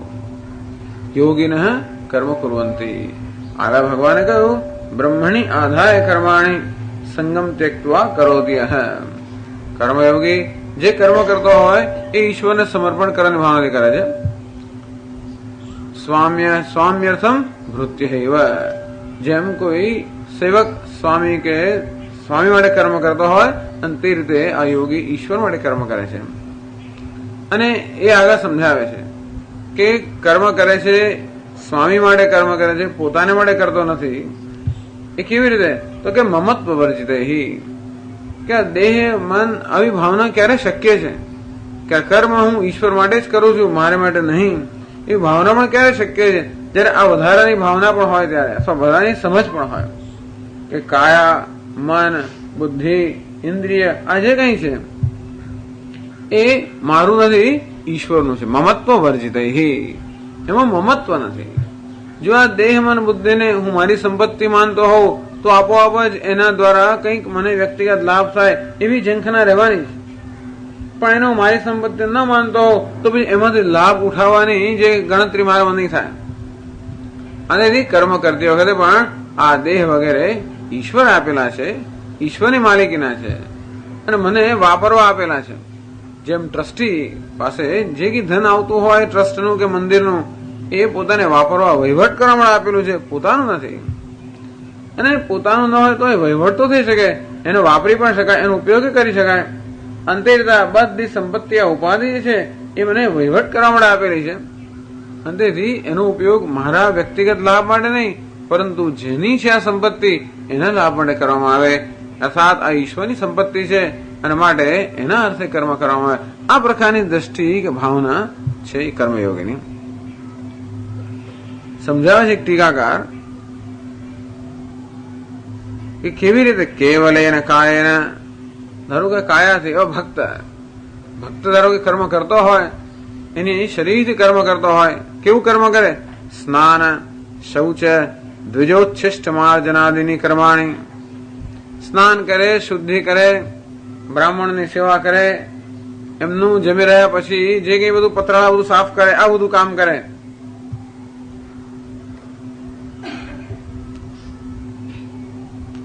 અને એક વસ્તુ આ શરીર સાથે કામ કરે. પછી મનથી, કાય ને મનસા, મનથી પણ શું કામ કરે? જગદીશ ધ્યાનમ યથાશક્તિ પરોપકાર સંકલ્પાદિની છે. મનથી જે કર્મ કરે, ભગવાનનું ધ્યાન કરે અને એવા સારા સારા સંકલ્પ કરે કે બીજાનું ભલું થાય, બીજાને કંઈક બીજાને મદદરૂપ થવા માટે કે બીજાની સેવા માટે, બીજા પર ઉપકાર થાય એ પ્રકારના મનમાં સંકલ્પ કરતો હોય અને મનમાં ભગવાનનું ધ્યાન કરતો હોય. આમ કહેવાય કે કેવળનો અર્થ માત્ર ઈશ્વર માટે જ બધા કર્મ થાય. કેવલ શબ્દનો અર્થ એમ પણ થઈ શકે કે માત્ર ઈશ્વર માટે જ કર્મ થાય છે કે અન્યની સેવા માટે કર્મ થાય છે. મનથી, ઇન્દ્રિયોથી કર્મ કરે. કેવી રીતે? કર્ણાભ્યામ ઉત્તમ શ્લોક જન્મ કર્મ આકરણનાદિની. કાનથી કયા કર્મ કરે છે? તો ઈશ્વરની જન્મ કર્મ એમની લીલા એ બસ એનું શ્રવણ કરવું, એવું જ કર્મ એ કાનથી કરે છે. રસનયા તીર્થ નૈવેદ્ય આસ્વાદનાદિની. એની જીભથી પણ ભગવાનનું કર્મ કેવી રીતે કરે? તીર્થનું આસ્વાદન. તીર્થ આસ્વાદ ભગવાનનો અભિષેક થયા પછી જે પેલો અભિષેકનું જળ હોય એને તીર્થ કહેવાય. એને તીર્થનું આસ્વાદ, તીર્થ લેવું એ પૂજા પછી થતું હોય. એટલે પૂજા પૂરી થાય એટલે તીર્થનો આસ્વાદ લેવો કે પછી નૈવેદ્ય પ્રસાદનો આસ્વાદ લેવો, આ કર્મ એ કરે છે પોતાની રસનેન્દ્રિયથી. ઘ્રાણેન તદુપભુક્ત માલ્યા મોદક ગ્રહણાદિની. અને પોતાની આ નાસિકાથી કયું કર્મ કરે છે? તો ભગવાને જે માળા ચડાવેલી હોય એમને ફૂલ ના સૂગે, પણ ભગવાને જે માળા વગેરે ચડાવી હોય એમાંથી જે સુગંધ આવતી હોય એ સુગંધનો આસ્વાદ એ પોતાના નાકથી લેતા હોય. ત્વચા છે પુણ્ય તીર્થોદક સ્પર્શાદેની. પોતાની ત્વચા એટલે કે સ્પર્શેન્દ્રિયો કેવું કાર્ય કરે? તો કે પુણ્ય તીર્થ ઉદક. આમ જે આપણે કોઈ તીર્થ સ્થાન પર જઈએ, એ ગંગા યમુના બધી નદી હોય, એ નદીને સ્પર્શ કરવો, આ પ્રકારની કર્મ પોતાના સ્પર્શેન્દ્રિયથી કરે છે. કે પછી ભગવાનનું જે બધી સામગ્રી હોય વગેરે, ભગવાનનું જે તીર્થ હોય એમની માળા, એમનું ફૂલ વગેરે જે પછી પાછળથી હોય એને સ્પર્શ કરવો. પદ્ભ્યામ તીર્થાટનાદિની. પક્ષી કયું કર્મ કરે છે? તો કે તીર્થ એટલે કે પવિત્ર સ્થળો હોય ત્યાં આગળ ભ્રમણ કરવું, વૃંદાવન વગેરેમાં તીર્થ સ્થાનની અંદર જઈને ભ્રમણ કરવું. હસ્તાભ્યામ પરેશ પૂજાદિની, હાથથી કેવા કર્મ કરે તો કે ભગવાનની પૂજા કરવી. વાચા સ્તુત્યાદિની, વાણીથી કયું કર્મ કરે? ભગવાનની સ્તુતિ કરવી, એના સ્તોત્ર ગાવા. ચ કુર્વંતી, તો આ પ્રકારે સંગમ ત્યક્ત્વા ધનાદિ ફલ આસંગમ ત્યક્ત્વા ઇતિ. અને આવું કર્મ કરતી વખતે પણ કોઈ પ્રકારની આસક્તિ નથી કે આ બધું મને શું પ્રાપ્ત થાય શું પ્રાપ્ત ન થાય, એ પ્રકારની કોઈ પ્રકારની આસક્તિ રાખ્યા વગર આ પ્રકારના કર્મ કરતા હોય છે. આવું પણ એનું અર્થઘટન થઈ શકે પ્રેક્ટિકલ, એટલે કે કાયા મન વાણી વગેરે કર્મ કરવા, ઈશ્વર માટે જ કર્મ કરે, કેવળ ઈશ્વર માટે, બીજા કોઈ માટે કર્મ ન કરવા હોય તો આ રીતે કર્મ થાય. અથવા કેવળ ઈશ્વર માટે કર્મ કરવા હોય તો શંકરાચાર્ય મહારાજની વ્યાખ્યા પ્રમાણે કે આ જે કર્મ થાય છે એ ઈશ્વર માટે, કારણ કે એની સંપત્તિ છે, એની સંપત્તિનો ઉપયોગ હું એની સેવા માટે કરું છું. અને તો પછી પૂજાનું જ કર્મ કરવું એવું પછી નહીં, ગમે તે કર્મ કરો એ કર્મ પૂજાનું થઈ જાય. યદ્યત કર્મ કરોમિ તત્તદ અખિલમ શંભો તવારાધનમ, એવી રીતે.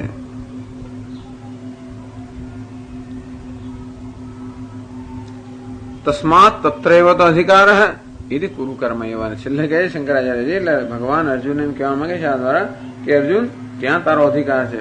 કહ્યું ને તયોસ્તુ કર્મ સંન્યાસાત કર્મયોગો વિશિષ્યતે. આ કર્મ સંન્યાસ કરતા કર્મયોગ ચઢિયાતો છે. આમ કહે છે કે કર્મયોગ કરતા કર્મ સંન્યાસ ચઢિયાતો છે એ દ્રષ્ટિએ કે કર્મ સંન્યાસ કર્મયોગ પછીની અવસ્થા છે, અને છતાં હે અર્જુન તારે માટે કર્મયોગ ચઢિયાતો છે. કારણ કે તસ્માત તત્રૈવ તો અધિકાર. કારણ કે યોગીઓ જે છે કર્મયોગીઓ અંતઃકરણની શુદ્ધિ માટે કર્મ કરતા હોય છે. યોગીનઃ કર્મ કુર્વંતી સંગમ ત્યક્ત્વા આત્મશુદ્ધે.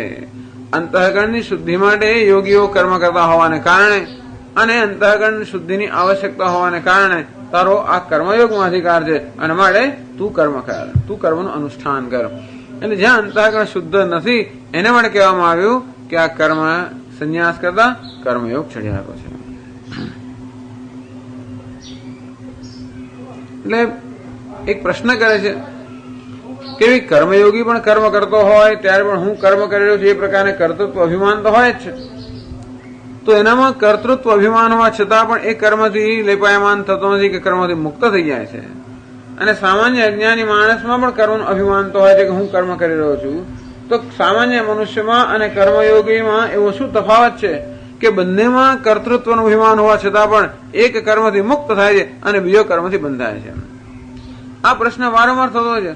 સ્વામીજી, નિસ્વાર્થ કર્મ કરવા અર્થાત કર્મમાં અભિમાન ન હોવું, કે હું કર્મ કરી રહ્યો છું અભિમાન ન હોવું, એવું અભિમાન તો હોવાનું જ. જ્યાં સુધી આ દેહની અંદર અહમ બુદ્ધિ છે ત્યાં સુધી હું કર્મ કરું એવું અભિમાન સૂક્ષ્મ રીતે પણ હોવાનું જ. અને એવું અભિમાન હોય છતાં પણ કેમ કર્મથી મુક્ત થવું, એને માટે આ કર્મયોગ છે. એટલે પ્રશ્ન કરે છે કે જે અવિવેકી મનુષ્ય કર્મ કરે છે એને પણ એવું અભિમાન છે કે હું કર્મ કરી રહ્યો છું, અને જે વિવેકી મોક્ષ કર્મ કરે છે એને પણ એવું અભિમાન છે કે હું કર્મ કરી રહ્યો છું. અને છતાં આ બંનેમાં એવી સમાનતા હોવા છતાં પણ એક આ કર્મના બંધનથી મુક્ત થાય છે અને બીજો કર્મના બંધનમાં જકડાય છે. એનું શું કારણ? આ પ્રકારની બંનેમાં જે વિષમતા છે એનું શું કારણ? એ એના ઉત્તરમાં જાણે કે હવે પછીનો શ્લોક કહેતા હોય. અથવા એમ કહેવાય કે હે અર્જુન, જો બીજું પણ એક કારણ છે જેને કારણે તારે કર્મનું અનુષ્ઠાન કરવું જોઈએ. એટલે શંકરાચાર્ય કહે છે 153માં પાને 12મા શ્લોકની પહેલા યસ્માચ્ચ, યસ્માદ એટલે કારણ કે કારણ આ પણ કારણ હોવાને કારણે એમ કરીને 12મો શ્લોક કહે છે યુક્ત કર્મ ફલમ ત્યક્ત્વા શાંતિમાપ્નોતિ નૈષ્ઠિકીમ અયુક્ત કામકારેણ ફલે સક્તો નિબધ્યતે.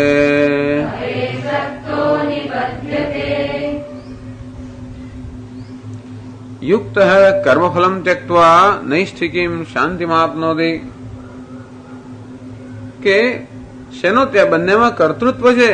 યુક્ત એટલે કે યોગી, અને કર્મયોગી છે એ નૈષ્ઠિકીમ શાંતિમાપ્નોતિ. આ કર્મયોગી નૈષ્ઠિક શાંતિ, નૈષ્ઠિક અર્થાત જેને નિષ્ઠા જળવાઈ રહે એવી શાંતિ. શાંતિ સામાન્ય માણસને મળતી હોય કેવી છે? અનૈષ્ઠિક એટલે અસ્થિર શાંતિ. નૈષ્ઠિકી શાંતિ એટલે સ્થિર ચિરસ્થાયી શાંતિ પ્રાપ્ત કરે છે પેલા યોગી. કેવી રીતે શાંતિ? એટલે એનામાં પણ કર્તૃત્વનો અભિમાન હોવા છતાં પણ એ અંતમાં ચિરસ્થાયી શાંતિ પ્રાપ્ત કરે છે. અને અયુક્ત ફલે સક્તો નિબધ્યતે, પરંતુ એનામાં જેના આવો યોગી નથી એ મનુષ્ય ફળોથી સક્ત ફળમાં આસક્તિ રાખીને બંધાય છે. એટલે કર્મયોગીમાં એટલે વિવેકીમાં અને અવિવેકીમાં કયો તફાવત છે? ફલમ કર્મ ફલમ ત્યક્ત્વા. આ કર્મયોગી જે છે એને કર્મ ફળનો ત્યાગ કર્યો છે. અને પેલો અયુક્ત અવિવેકી મનુષ્ય જે કેવો છે? કામ કારેણ ફલે સક્તો નિબધ્યતે. એટલે ભગવદ્ ગીતામાં આ 3 પ્રકારના મનુષ્યની ચર્ચા છે જે આગળ કહેવાઈ ગયું છે. એક તો મુમુક્ષુ એટલે વિવેકી, બીજો અવિવેકી. એની મુખ્ય ચર્ચા છે મુમુક્ષુની, કારણ કે અર્જુન સામે છે, મુમુક્ષુ છે. અને છતાં પણ ક્યાં તો એ મુમુક્ષુની સ્તુતિ કરવા માટે, એને પ્રોત્સાહન આપવા માટે, અથવા તો એ મુમુક્ષુમાં પણ કંઈક દોષ રહી ગયો હોય એનું નિવારણ કરવા માટે જે અવિવેકી મનુષ્ય છે એની પણ ચર્ચા થાય છે. કે જો વિવેકી મનુષ્ય આવા હોય છે, વિવેક એટલે મુમુક્ષુ આવા હોય છે, અને અવિવેકી મનુષ્યો સંસારી આવા હોય છે. એટલે વારંવાર શ્લોકોમાં અવિવેકી કે સંસારી મનુષ્યની પણ ઉલ્લેખ કે ચર્ચા કરવામાં આવતો હોય, જેમ 16મા અધ્યાયમાં આસુરી સંપત્તિ વગેરે, અને ગીતામાં સતત ક્યારેક ક્યારેક આ પ્રકારનો ઉલ્લેખ આવે છે. અવ્યક્તમ વ્યક્તિમાપન્નમ મન્યંતે મામ બુદ્ધ. આવી રીતે ભગવાન આવી રીતે કહેતા હોય છે. કેવા અવિવેકી લોકો હોય છે, જે લોકો એમ માને છે કે હું તો માત્ર વ્યક્તિ જ છું. અવજાનંતિ મામ મૂઢા માનુષીમ તનુમાશ્રિતમ. આ મૂળ મનુષ્ય એમ માને છે કે માત્ર આ મનુષ્ય દેહમાં જ હું બંધાયેલો છું, એટલે પૂરતો જ મર્યાદિત છું. મોગાશાહ મોહ કર્માણ મોહ જ્ઞાન વિચેતસ. અને આમ વારંવાર આ અવિવેકી પુરુષ એની પણ ભગવાન વાત કરતા હોય છે. અને વિવેકી એટલે મુમુક્ષની વાત તો સર્વત થતી હોય, અને ત્રીજા જેની વાત થાય છે સ્થિત પ્રજ્ઞા, જે જ્ઞાની. જ્ઞાની, વિવેકી અને અવિવેકી. આ 3 ભગવદ્ ગીતામાં આ 3 વિષયોની ચર્ચા, 3 મનુષ્યોની ચર્ચા થતી હોય છે. અને કયો શ્લોક કોના સંદર્ભમાં છે એ સમજવાની બહુ આવશ્યક છે. નહીં તો આપણને વારંવાર આમાં ખૂબ ગૂંચવાડ થતો હોય કે આવું કેમ કહેતા હશે, તો કે આવું કોના સંદર્ભમાં કહે છે એ આવશ્યક છે જાણવાની. એટલે ભગવાન બંનેનો ઉલ્લેખ વિવેકી મનુષ્ય જે છે એ જાણે કર્મફળનો ત્યાગ કરીને છેવડે ચિરસ્થાયી શાંતિ પ્રાપ્ત કરે છે. અવિવેકી મનુષ્ય છે એ કર્મફળમાં આસક્ત હોવાને કારણે વધારે બંધાતો હોય છે. અંતેથી હે અર્જુન, કારણ કે યુક્ત કે યોગી વિવેકથી એ છેવડે ચિરસ્થાયી શાંતિ પ્રાપ્ત કરે છે, માટે હે અર્જુન તારે પણ કર્મ કરવું જોઈએ. જે યોગની ભાવનાથી જે તું પણ એવી ચિરસ્થાયી શાંતિ પ્રાપ્ત કરશે, એનો હેતુ છે. ભાષ્યમાં સમજાવે છે. યુક્ત ઈશ્વરાય કર્માણિ કરોમિ ન મમ ફલાય ઇત્યેવં સમાહિતઃ સન્ન કર્મફલં ત્યક્ત્વા પરિત્યજ્ય શાંતિમ મોક્ષાખ્યામ આપનોતિ નૈષ્ઠિકીમ નિષ્ઠાયામ ભવામ સત્વશુદ્ધિ જ્ઞાન પ્રાપ્તિ સર્વકર્મ સંન્યાસ જ્ઞાન નિષ્ઠા ક્રમેણ इति वाक्यशेषः.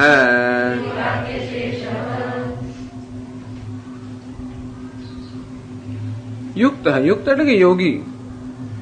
યુ જે ધાતુ છે એમાંથી યોગી શબ્દ બન્યો, એમાંથી યુક્ત શબ્દ બન્યો. એટલે યુક્ત એટલે સમાહિત, જેનું ચિત્તમાં એકાગ્રતા છે એને કહેવાય છે યુક્ત. યોગી યોગી કોને કહેવાય? જેનું ચિત્ત એકાગ્ર છે. માત્ર એકાગ્ર ચિત્તથી આપણે રસ નથી, પણ ચિત્ત શેમાં એકાગ્ર થયેલું છે એ વધારે અગત્યની વસ્તુ છે. માત્ર આપણું મન કશી વસ્તુમાં એકાગ્ર થયું એટલું પૂરતું નથી. આમ કરીને કોઈ સામે જ્યોતિ રાખ્યું હોય, આમ એનું ત્રાટક કરતો હોય, મન એમાં એકાગ્ર થઈ ગયો, એ પણ એકાગ્રતા કહેવાય. પરંતુ કયા પ્રકારની એકાગ્રતાની અહીંયા જરૂર છે? તો કે ઈશ્વરમાં ચિત્ત એકાગ્ર થયું એ પ્રકારની એકાગ્રતાની આવશ્યકતા છે. યુક્ત સમાહિત સન, સમાહિત એટલે કે એકાગ્ર ચિત્ત બનીને, એનું ચિત્ત શેમાં એકાગ્ર થયેલું છે? કહે છે ઈશ્વરાય કર્માણી કરોમી ન મમ ફલાય. ઈશ્વરાય કર્માણી કરોમી, હું ઈશ્વર માટે કર્મ કરું છું, ન મમ ફલાય, મારા ફળ માટે નહીં. બસ દરેક શ્લોકમાં આનું આ જ રિપીટ થતું હોય છે. એટલે આપણે તો સાંભળી રોજ સાંભળે છે સ્વામીજી. આ તો એકનું એક જ વસ્તુ સાંભળ્યું કર્મયોગમાં, પછી આગળ કર્મયોગ જ કર્યા કરો છો, આગળ કઈ કરો ને. પણ આખો દર ભગવાન એકના એક જ શ્લોકો કહે, શંકરાચાર્ય એકની એક જ વાત. એક વાર કહે છે સ્વામી અર્થમ ભૃત્ય એવા, જેમ સ્વામી સેવક સ્વામી માટે કર્મ કરે તેમ. પછી કહે છે યુક્ત કોને કહેવાય? સમાહિત, જેનું ચિત્ત એકાગ્ર થયું છે. કઈ રીતે એકાગ્ર થયું છે? ઈશ્વરાય કર્માણી કરોમી, આ ઈશ્વર માટે, એટલે કે અને એના પરમેશ્વર પ્રિયતામ, આ કર્મથી પરમેશ્વર પ્રસન્નતા. હું પ્રસન્ન થવું કે નહીં એ અગત્યનું નથી, પણ પરમેશ્વરની પ્રસન્નતામાં આપણી પ્રસન્નતા હશે તો આપણે પ્રસન્ન થવાના જ છીએ. કદાચ પરમેશ્વરની પ્રસન્નતામાં મારી પ્રસન્નતા ન હોય તો એની પ્રસન્નતા અગત્યની છે, મારી નહીં. પરમેશ્વર પ્રસન્ન થાય આપણને કેમ ખબર પડે? મારા કર્મથી પ્રસન્ન થયો કે નહીં એની મને ખબર શું પડે? એક જ કે કર્મ કરતી વખતે પરમેશ્વરની આજ્ઞાનું પાલન કરીએ તો એ પ્રસન્ન થાય. પરમેશ્વરની આજ્ઞા એટલે કઈ? તો કે શાસ્ત્રમાં જે પ્રકારના વિધિ નિષેધ કયા છે એને એ રીતે એને અનુરૂપ કર્મ કરીએ, એની શાસ્ત્રની આજ્ઞા છે. શ્રુતિ અને સ્મૃતિ ભગવાન કહે છે આ મારી આજ્ઞા છે. અંતે એમાં જે પ્રકારનો આદેશ આપવામાં આવ્યો હોય એને અનુરૂપ કર્મ થાય તો એની આજ્ઞાનું પાલન થાય અને તો એ ખુશ થાય. હવે સ્વામી અમે ક્યાં શીખવા જવાના છે? વેદમાં શું કહ્યું ને સ્મૃતિમાં શું કહ્યું? અને તો એની આજ્ઞાનું પાલન, અર્થાત જે કઈ જીવનના મૂલ્યો છે એનું પાલન થાય, અહિંસાનું પાલન થાય, સત્યનું પાલન થાય, અને બીજી બધી એવી જે દૈવી સંપત્તિ છે એ દૈવી સંપત્તિની પ્રેરણાથી કર્મ થાય, આસુરી સંપત્તિની પ્રેરણાથી ન થાય. એવી રીતે કરીએ તો ઈશ્વર પ્રસન્ન થાય. ઈશ્વરાય કર્માણી કરોમી, ટૂંકમાં કોઈ ગમે તે પ્રસન્ન થાય તો ઈશ્વર પ્રસન્ન થયો જ છે ને. સર્વમાં ઈશ્વર રહેલો હોવાને કારણે કોઈક પ્રસન્ન થાય તો બીજો ઈશ્વર પ્રસન્ન થાય. પણ તકલીફ શું થાય છે કે પ્રસન્ન એક થાય તો બીજો કોઈ ન પ્રસન્ન થાય, એ પણ તકલીફ થતી હોય છે. એટલે એવી રીતે કર્મ કરવું જોઈએ જેથી એક પ્રસન્ન ના બીજો અપ્રસન્ન ના થાય. નહીતર આપણે એકને ખુશ કરવા જઈએ ખરા, પણ કદાચ એને કારણે બીજો નાખુશ થતો હોય તો પણ અગત્યનું છે કે એનું પણ ધ્યાન રાખવાનું કે એકને પછી ખુશી કરતા બીજા નાખુશ ના થઈ જાય વગેરે. એટલે જેટલી આપણી સમજો એ પ્રમાણે. પણ કહેવાનો ભાવ તો એ છે કે આપણી ભાવના આવી છે કે આપણા કર્મથી અન્ય પ્રસન્ન થાય, ક્યાંક અન્ય કંઈક સુખ પહોંચે, એ જાતની ભાવના. અને અન્ય કોઈ માણસ નથી, ઈશ્વર છે એવી ભાવના હોય તો વધારે સારો. તેથી ત્યાં રહેલો ઈશ્વર જે છે આ કર્મથી પ્રસન્ન થાય. ટૂંકમાં ઈશ્વરની પ્રસન્નતા જ એના જીવનનું ધ્યેય છે. એટલે એ ભગવાનનો ભક્ત છે અને ભગવાનને ખુશ કરવા માંગે છે. એટલે એવમ સમાહિત સન, આનું નામ યુક્ત. તો શંકરાચાર્ય મહારાજે યુક્ત શબ્દની વ્યાખ્યા આપી કે આ પ્રકારનું જેના મનમાં આ પ્રકારની ભાવના જળવાઈ રહે છે એને કહેવાય છે યુક્ત, એટલે યોગી. કર્મફલમ ત્યક્ત્વા, હવે કર્મફળનો ત્યાગ કરવો જ પડે ને. ઈશ્વરને પ્રસન્ન કરવો હોય તો પછી આપણી પ્રસન્નતા ન જ જોવાય, અને કર્મફળનો ત્યાગ અર્થાત જ્યાં પોતાની પ્રસન્નતા અગત્યની નથી રહેતી, જે આપણે પોતાની પ્રસન્નતા કે વ્યક્તિગત લાભને અગત્યતા ન આપીએ એટલે કર્મફળનો ત્યાગ કરવો કહેવાય. કર્મફળનો ત્યાગનો અર્થ કે ફળ આવે ને આપી દેવું એ પ્રકારનું નહીં, કારણ કે એ તો આપણે ઈચ્છીએ કે નહીં છે તો એ ફળ આપણે મળવાનું જ છે. કર્મફળનો ત્યાગ અર્થાત કર્મફળને કોઈ આગ્રહ નથી કે બસ આવું જ થવું જોઈએ, આમ જ મળવું જોઈએ, એવી અપેક્ષા હોય ધારો કે તોય પણ એવો આગ્રહ નથી. અર્થાત આપણી અપેક્ષા પૂરી ન થાય તો ખુશી છે. દરેક કર્મની પાસે કઈ કઈ અપેક્ષા હોય ધારો કે તો પણ આપણે અપેક્ષા પૂરી ન થાય તો પણ ખુશી છે. એ રીતે ટૂંકમાં કર્મફળથી આપણે ખુશી છે કે નહીં નક્કી ન થાય. કર્મ કરવાથી આપણે ખુશી થઈએ, કર્મ જ ઈશ્વર માટે થઈ રહ્યું છે અને એનો જ મને આનંદ છે. જો હું કેટલો ભાગ્યશાળી છું, બીજા કોઈ મનુષ્યેતર કોઈ પ્રાણીઓને આ પ્રકારનું ભાગ્ય છે જ નહીં કે એ લોકો ઈશ્વરને પ્રસન્ન કરવા કર્મ કરે. એ તો હંમેશા પોતાને પ્રસન્ન કરવા જ કર્મ કરે, એવું જ એમના મનની અંદર એવી પ્રકૃતિ છે એમને. અને મનુષ્યમાં પણ એવી પ્રકૃતિ છે કે પોતાને પ્રસન્ન કરવા જ સામાન્ય કરે. પણ સદા મનુષ્યમાં આ પ્રકારનો એક એને આવી જાતનો એક પ્રિવિલેજ કે એવી જાતનો એક એના પર અનુગ્રહ થયેલો છે કે ધારે તો ઈશ્વરને પ્રસન્ન કરવા કર્મ કરી શકે. એટલે એક વસ્તુ સતત ભગવાન કહે છે કે જીવનમાં આપણે કર્મ કરીએ છીએ એ અગત્યનું છે, કર્મનું ફળ અગત્યનું નથી. બસ એ સતત સંદેશ એક અથવા બીજી આપી રહ્યા છે. કર્મણ્યવાધિકાર હસ્તે મા ફલેશુ કદાચન. તું ફળની ચિંતા ન કરી સતત ફળોને અગત્યતા ન આપીશ, એ હું જોઈ લઈશ. ભગવાન કહે છે એ તો હું જોઈ લઈશ, કર્મ કર, કારણ કે એ જોવું એ જ તારી ફરજ છે. પણ ભગવાન જોતો એવું આપણે ન લાગતો હોય, વારંવાર બનતું હોય છે. સમજ આટલું કરીને છતાં એ ધ્યાન આપતો જ ના હોય, ધારો કે એને પ્રસન્ન થતો જ ના હોય, એનો અનુગ્રહ પ્રાપ્ત જ ના થતો હોય, તો પછી આપણે શું કરવું, ક્યાંથી શ્રદ્ધા રાખવી? પણ આ બધો શ્રદ્ધાનો જ વિષય છે. જ્યાં સુધી આપણો અનુભવ ન થાય ત્યાં સુધી આ વચનોમાં શ્રદ્ધા રાખીને આપણે આગળ જવું જ રહ્યું. હવે એ કઈ રીતે આપણા પર અનુગ્રહ કરે છે એ પણ આપણને કદાચ એ આપણે સમજી શકીએ કે ન સમજી શકીએ પણ શું ખબર પડે. અંતેથી જે થાય છે એનો અનુગ્રહ જ છે, એ જ માની લો. જે થાય છે એનો અનુગ્રહ જ છે. એ સેફ વસ્તુ છે. સેફ એટલે એ બહુ જ એમાં પછી આપણે ખોટા જઈએ જ નહીં. આ બધી આપણા મનને માત્ર આપણા મનની અંદર જે પ્રકારની વિચારસરણી છે એ વિચારસરણીમાં પરિવર્તન લાવવું એ જ આ કામ, બીજું કઈ એમાં છે જ નહીં. જીવનમાં બીજું કશું આપણે ક્યાં વિકાસ કરવાનો છે કે જીવનમાં શું સિદ્ધ કરવાનો છે, આપણી વિચારસરણી પૂરેપૂરી બદલાઈ જાય અને બધી શાસ્ત્રને અનુરૂપ જ વિચારસરણી થઈ જાય તો આપણે પણ ઋષિ બની. કર્મફલમ ત્યક્ત્વા પરિત્યજ્ય. એટલે આગળ જેમ કહેતા એ પ્રમાણે આવી આપણી વિચારસરણી જ ભગવાન બદલવા માંગે છે. એ સતત આપણા વિચાર પર નજર રાખવી એ જગતની વસ્તુ છે. આમાં કે આપણું મન દરેક વખતે શું શું ગણતરી કરે, શું ઈચ્છી રહ્યું છે, કયા પ્રકારની એની અંદર જરૂરિયાતો છે, આ જેમ જેમ સમજતા જઈશું તેમ તેમ આસક્તિ કોને કહેવાય આપણે સમજીશું. તેથી ભગવાન તો ઈચ્છે છે કોઈ પ્રકારની માંગણી કરવી જ નહીં જીવન. બસ કોઈ પ્રકારની માંગણી જ ના થાય. નો બેગિંગ. અને તો શું થાય? માત્ર આપવાનું જ થાય. કર્મ કરવું એ આપણું પ્રદાન છે. એના માટે કશી જ માંગણી ન થાય. એક દિવસમાં બનવાનું નથી. આ તો આખી જીવનભરની સાધના છે. કારણ કે જન્મથી માંગ કરતા જ આવે છે. આપણે એટલી બધી અધૂરપ અંદર છે કે આપણે સતત માંગ્યા જ કરતા આવીએ છીએ. અને એટલે કે એ જવાનું હજી તો આપણે ખબર નથી કે માંગણી અંદર કેવી છુપાયેલી છે, અથવા આપણે જે કરીએ છીએ એમાં કેવી સૂક્ષ્મ રીતે માંગણીઓ રહેલી છે, એનું પણ આપણને ઘણી વાર ધ્યાન નથી આવતું. કે આપણું મન કેવું છે કે સૂક્ષ્મ રીતે આપણે ખબર પણ ના પડે એ રીતે પોતાની વ્યક્તિગત કંઈક લાભ થાય એવી ગણતરી કંઈક કરતું છે.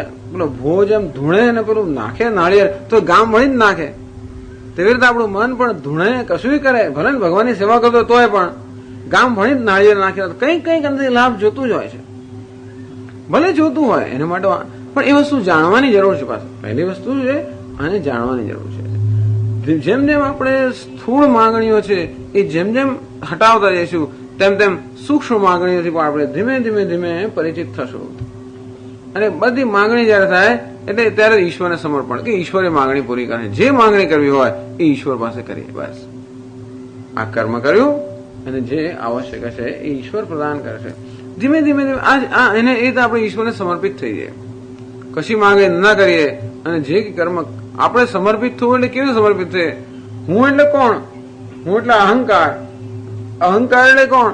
જે આ સતત કર્મ થઈ રહ્યા છે તે દ્વારા જ અહંકાર સતત વ્યક્ત થતો હોય. અંતેથી અહંકારને સમર્પિત કરવો, અર્થાત જે કંઈ કર્મ આપણે કરતા હોઈએ એને સમર્પિત કરવા, એટલે કે એની ખુશી માટે કરવા, એની આજ્ઞા પ્રમાણે કરવા, એ પ્રસન્નતા એ રીતે કરવા.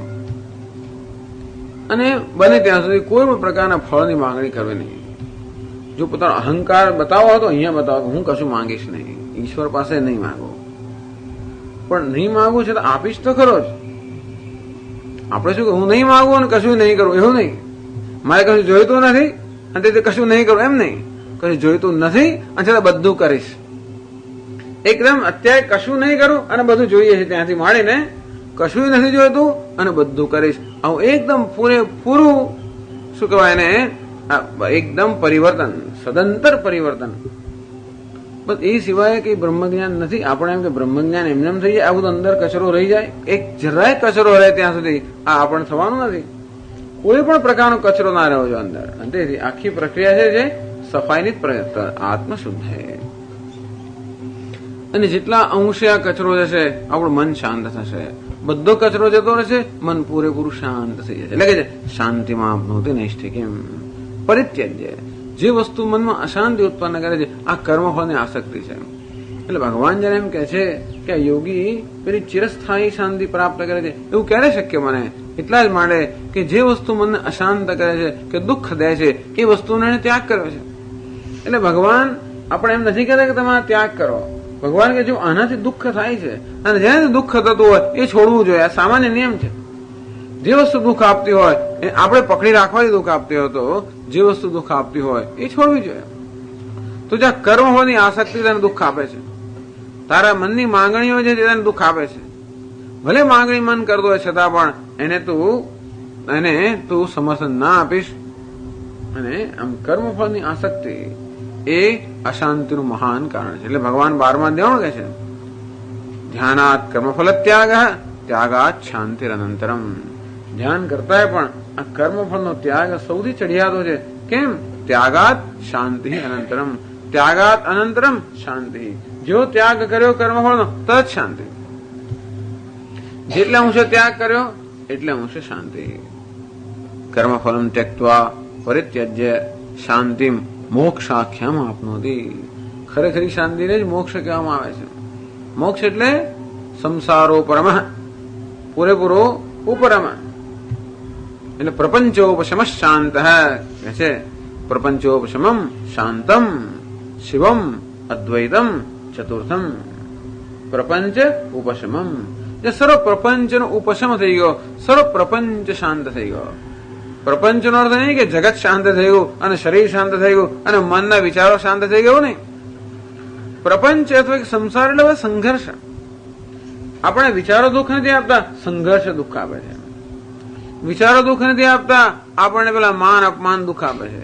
વિચારો દુઃખ નથી આપતા, રાગ દ્વેષ દુઃખ આપે છે.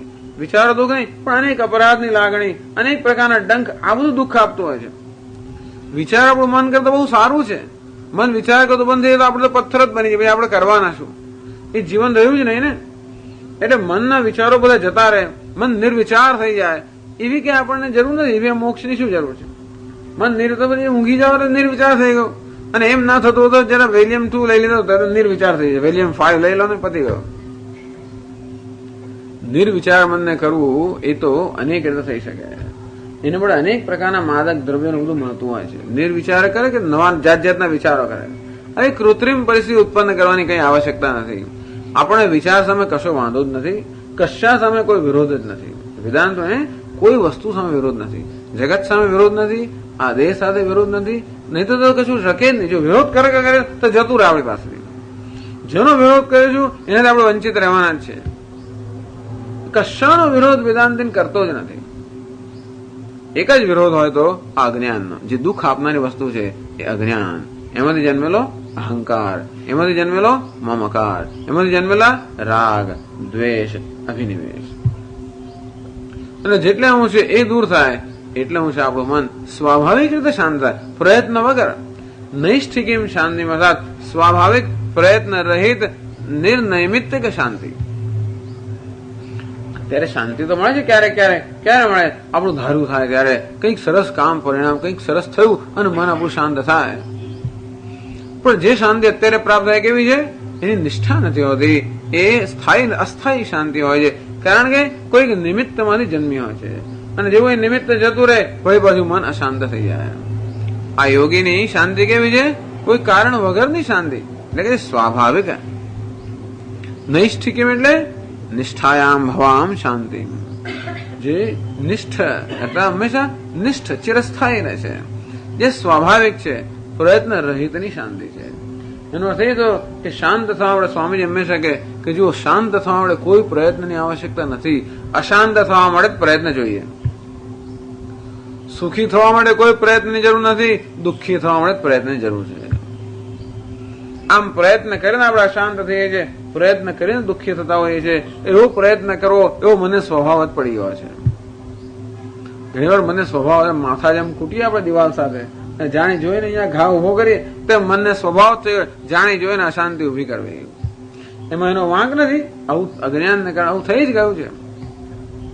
આ મન પોતે જ અશાંતિ ઉત્પન્ન કરતો અટકી જાય તો શાંતિ એ સ્વાભાવિક છે. જો સ્વાભાવિક શાંતિ ન હોય તો કોઈ પણ એમાં નિષ્ઠા પ્રાપ્ત કરી જ ના શકે. નિષ્ઠા હંમેશા સ્વાભાવિક વસ્તુમાં જ થાય. આ મને નિર્વિચાર સેવા નિષ્ઠા પ્રાપ્ત ન થાય કે એની સ્વાભાવિક સ્થિતિ જ નથી. મનની સ્વાભાવિક સ્થિતિ કઈ છે? વિચાર. પણ સંઘર્ષ જે છે એની સ્વાભાવિક સ્થિતિ નથી. અને શાંતિ એ મનની સ્વાભાવિક સ્થિતિ, સંઘર્ષ રહિતની સ્થિતિ. એ સ્વાભાવિક હોવાને કારણે એમાં નિષ્ઠા પ્રાપ્ત થાય. કોઈને નિર્વિચાર અવસ્થામાં નિષ્ઠા પ્રાપ્ત કરવી હોય તો પ્રયત્નપૂર્વક નિર્વિચાર મને વિચાર વગરનું કરી નાખો તો જુદી વાત છે. પરંતુ સામાન્ય રીતે મન શાંત અને સાત્વિક હોય, પ્રસન્ન હોય, એ પ્રકારનું મન જે છે એ સ્વાભાવિક એનો સ્વભાવ હોવાને કારણે એમાં આ યોગી નિષ્ઠા પ્રાપ્ત કરે છે. એનો અર્થ એ થયો કે શાંતિ એ મનનો સ્વભાવ છે, અશાંતિ એ મનનો સ્વભાવ નથી. ભલે આપણું મન અશાંત હોય એમ ના માની લેવું કે આ આપણું મન છે, તો કે નહીં, આ મનને કઈક રોગ થયો છે માટે અશાંત છે. એનો રોગ દૂર થઈ જાય, શાંત થઈ જાય. આ રજસ તમસ કે રાગ દ્વેષ કેવા છે? એ રોગની નિશાની છે, અંદર કઈક વ્યાધિ છે. એને લોકો સંસારનો વ્યાધિ કહેતા હોય છે. આ સંસારના વ્યાધિના ચિહ્નો કયા? દરેક વ્યાધિનું ચિહ્ન હોય ને સિમ્ટમ કયું? તો કે રાગ દ્વેષ સંઘર્ષ વગેરે. અને એ છે ત્યાં જે સંસારની વ્યાધિ છે. એ વ્યાધિમાંથી મન મુક્ત થઈ ગયું, શાંત બની જાય. શાંત થઈ ગયું એટલે શરીર શાંત થઈ જાય, એની જેમ મન શાંત ના થઈ જાય. પરંતુ શાંત અર્થાત એમાં કોઈ દુઃખ, શોક, સંઘર્ષ એવું કશું નહીં. એટલે પ્રસન્ન. પણ શાંતિ કેવી રીતે પ્રાપ્ત થાય છે? શંકરાચાર્યજી એના માટે કહે છે સત્વ શુદ્ધિ, જ્ઞાન પ્રાપ્તિ, સર્વ કર્મ સંન્યાસ, જ્ઞાન નિષ્ઠા ક્રમેણ ઇતિ વાક્ય શેષ. આટલું અંદર ભગવાનના વાક્યમાં ઉમેરવું જોઈએ. માત્ર કર્મફળનો ત્યાગ કરવાથી શાંતિ પ્રાપ્ત થાય, પણ નૈષ્ઠિકી શાંતિ પ્રાપ્ત ના થાય. કર્મફળનો ત્યાગ કરે એટલે પણ મન શાંત થાય. કર્મફળના અને આસક્તિને કારણે જે મનની અંદર સંઘર્ષ જન્મતા હોય એ સંઘર્ષથી મન મુક્ત થાય એટલે મન આપેક્ષિક રીતે શાંત થાય. પણ નૈષ્ઠિકી શાંતિ અર્થાત પૂર્ણ રીતે શાંતિ, એવી શાંતિ જે શાંતિમાં ક્યારેય ખલેલ જ ના પડે, તો એવી શાંતિ માત્ર કર્મફળના ત્યાગથી ના થાય, પરંતુ એ તો અજ્ઞાનના ત્યાગથી જ થાય. કર્મફળના ત્યાગથી મહદઅંશે શાંતિ પ્રાપ્ત થાય, પણ જે નૈષ્ઠિક શાંતિ છે ક્યારે પ્રાપ્ત થાય? અજ્ઞાનના ત્યાગથી. એટલે કે છે સત્વ શુદ્ધિ. આમ કર્મફળની આસક્તિનો ત્યાગ કરવાથી આપણું અંતઃકરણ શુદ્ધ બને. જ્ઞાન પ્રાપ્તિ એ અંતઃકરણ શુદ્ધ બને ત્યારે પેલો આત્મ અનાત્મ વિવેક આપણો જાગૃત થાય અને તો જ્ઞાન પ્રાપ્ત થાય. સર્વકર્મ સંન્યાસ, આત્માનું જ્ઞાન થયું એટલે આપોઆપ જ ધીમે ધીમે મનુષ્ય આ કર્મથી મુક્ત થાય. જ્ઞાન નિષ્ઠા, અને પછી પેલો કર્તવ્ય નામનો પણ જે એક અવરોધ છે એ દૂર થાય તો અજ્ઞાનમાં નિષ્ઠા પ્રાપ્ત કરે. એથી ક્રમેણ આ પ્રકારના ક્રમથી મનુષ્ય એટલે કર્મયોગી એ નૈષ્ઠિકી શાંતિ પ્રાપ્ત કરે. યત સાંખ્ય પ્રાપ્યતે સ્થાનમ તદ યોગૈ અપી ગમ્યતે. સાંખ્ય કે સંન્યાસી લોકોને જે સ્થાન પ્રાપ્ત થાય આ નૈષ્ઠિકી શાંતિ એ યોગીને પણ પ્રાપ્ત થાય છે. એ જે ભગવાને કહ્યું એ પણ સમજાવે છે. અને માટે હે અર્જુન, આ સાંખ્ય અને યોગ કઈ જુદી જુદી વસ્તુઓ નથી. યોગ પણ એ જ નૈષ્ઠિક શાંતિ પ્રાપ્ત કરવાનું સાધન હોવાને કારણે તું એમ ના માનીશ કે તું યોગનું અનુષ્ઠાન કરશે માટે તું કશાકથી રહી જશે, એવું નથી. તું યોગનું અનુષ્ઠાન કરશે તો પણ સંન્યાસ માટે જ તું તૈયાર થઈ રહ્યો છે.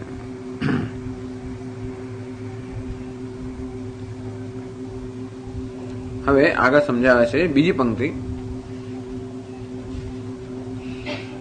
યસ્તુ પુનઃ અયુક્ત અસમાહિત કામકારેણ કર્ણમ કારઃ કામસ્ય કારઃ કામકારઃ તેન કામકારેણ કામ પ્રેરિતતયા ઇત્યર્થઃ. મમ ફલાય ઇદં કરોમિ કર્મ ઇતિ એવં ફલે સક્તઃ નિબધ્યતે અતઃ ત્વં યુક્તો ભવ ઇત્યર્થઃ.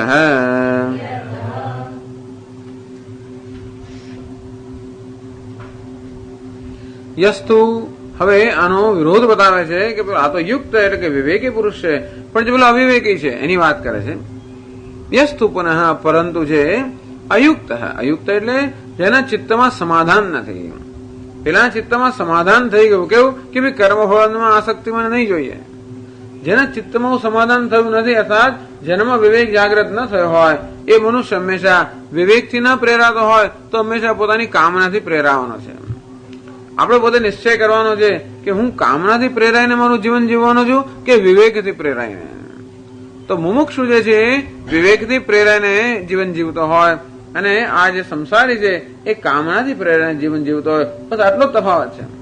પણ એમાં તો આપ જમીનનો તફાવત થઈ જાય, કારણ કે ધસતા એક આમ ફંટાવાનું પેલું આમ ક્યાં જઈને અટકે, બે વચ્ચે અંતર તો અપાર અંતર થઈ અનંત થઈ જાય. એટલે અયુક્ત અસમાહિત. અસમાહિત એટલે આગળ જે કહ્યું તે પ્રમાણે સમાધાન કોને કહ્યું? ઈશ્વરાય કર્મ કરોમી ન મમ ફલાય. હું મારા ફળ માટે નહીં, ઈશ્વર માટે કર્મ કરું છું. આનું નામ સમાહિત. એવું જેનામાં નથી તો ઈશ્વર માટે કર્મ ના કરે, પોતાના માટે કર્મ કરે. વિવેકથી જેના પ્રેરાતો હોય, કામનાથી પ્રેરાતો એટલે કામ કારેણ. કર્ણમ કામ કારેણ. શંકરાચાર્ય એ શબ્દ સમજાવે છે. કર્ણમ કાર કામસ્ય કાર કામ કાર તેન કામ કારેણ. જે કામ ઉત્પન્ન કરે છે અથવા કામનું જે કાર્ય છે એટલે કામ પ્રેરિત થયા. કામ કારણ એટલે કામનાથી પ્રેરાઈને જે કર્મ કરે છે. અયુક્ત કામ. દરેક મનુષ્ય કશાક ને કશાકના પ્રભાવમાં તો હોય જ છે. ભલે ને આપણે માની કે સ્વતંત્ર છું પણ નથી હોતા. એટલે આપણે કોનો આશ્રય લેવો એ આપણે પોતે નક્કી કરવાનું છે. શાસ્ત્રનો આશ્રય લેવો છે કે પછી વાસનાનો આશ્રય લેવો છે. તો જે વિવેકી પુરુષ છે એ શાસ્ત્રનો આશ્રય લેતો હોવાને કારણે એ રીતે કર્મ કરે છે. અને જે અવિવેકી પુરુષ છે એ શાસ્ત્રનો આશ્રય ન લેતો હોવાને પેલી કામના તૈયાર જ છે. એને એમ કે હું સ્વતંત્ર નિર્ણય લઉં છું, ખરેખર તો કામ જ નિર્ણય લેતો હોય છે.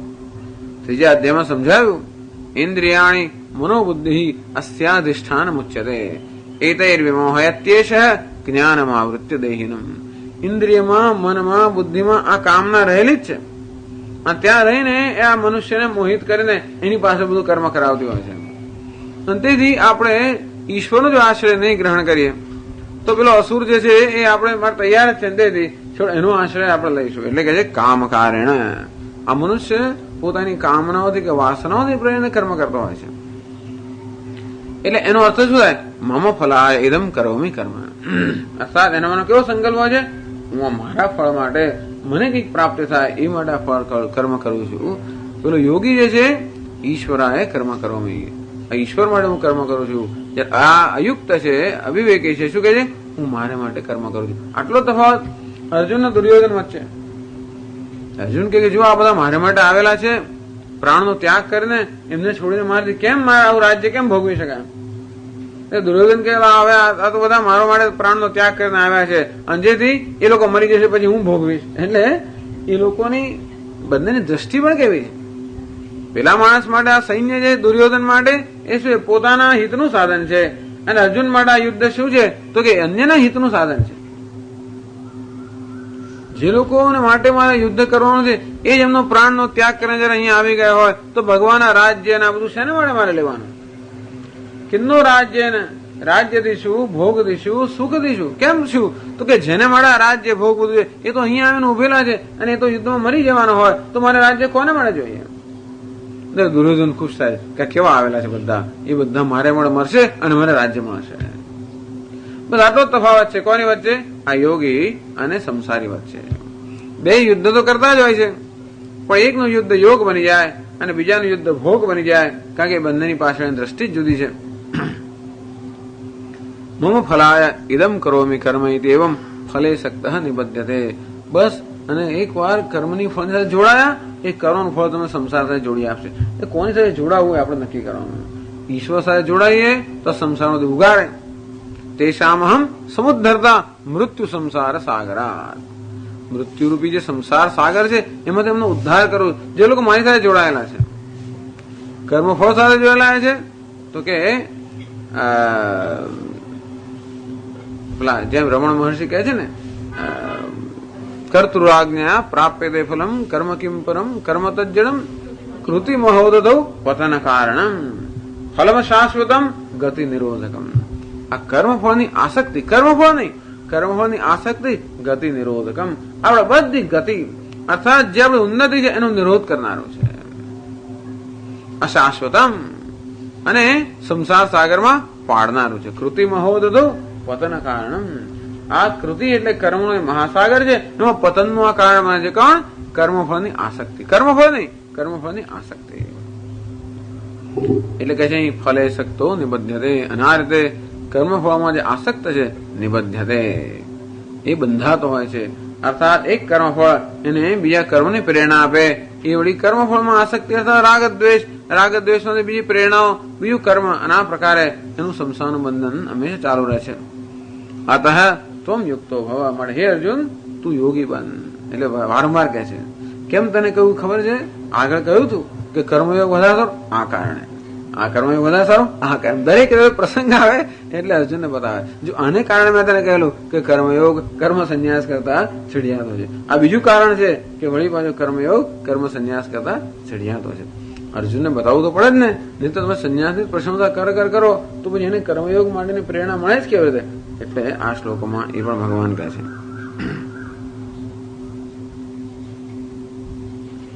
આમ જે અશુદ્ધ ચિત્ત થયું, જેનું ચિત્ત શુદ્ધ થયું નથી, એના માટે કર્મયોગ કર્મ સંન્યાસ કરતા શ્રેષ્ઠ. પરંતુ જેનું ચિત્ત શુદ્ધ છે, કે જે જ્ઞાની છે, એના માટે શું? તો કે એને માટે તો સંન્યાસ સ્વાભાવિક જ છે. અને તેથી હવે એ સંન્યાસની વાત ભગવાન કરે છે. કયા સાચા અર્થમાં જે સંન્યાસ છે કેવો હોય એની વાત હવે 13મા શ્લોકમાં ભગવાન કરે છે. સર્વ કર્માણિ મનસા સંન્યસ્યાસ્તે સુખમ વશી નવદ્વારે પુરે દેહી નૈવ કુર્વન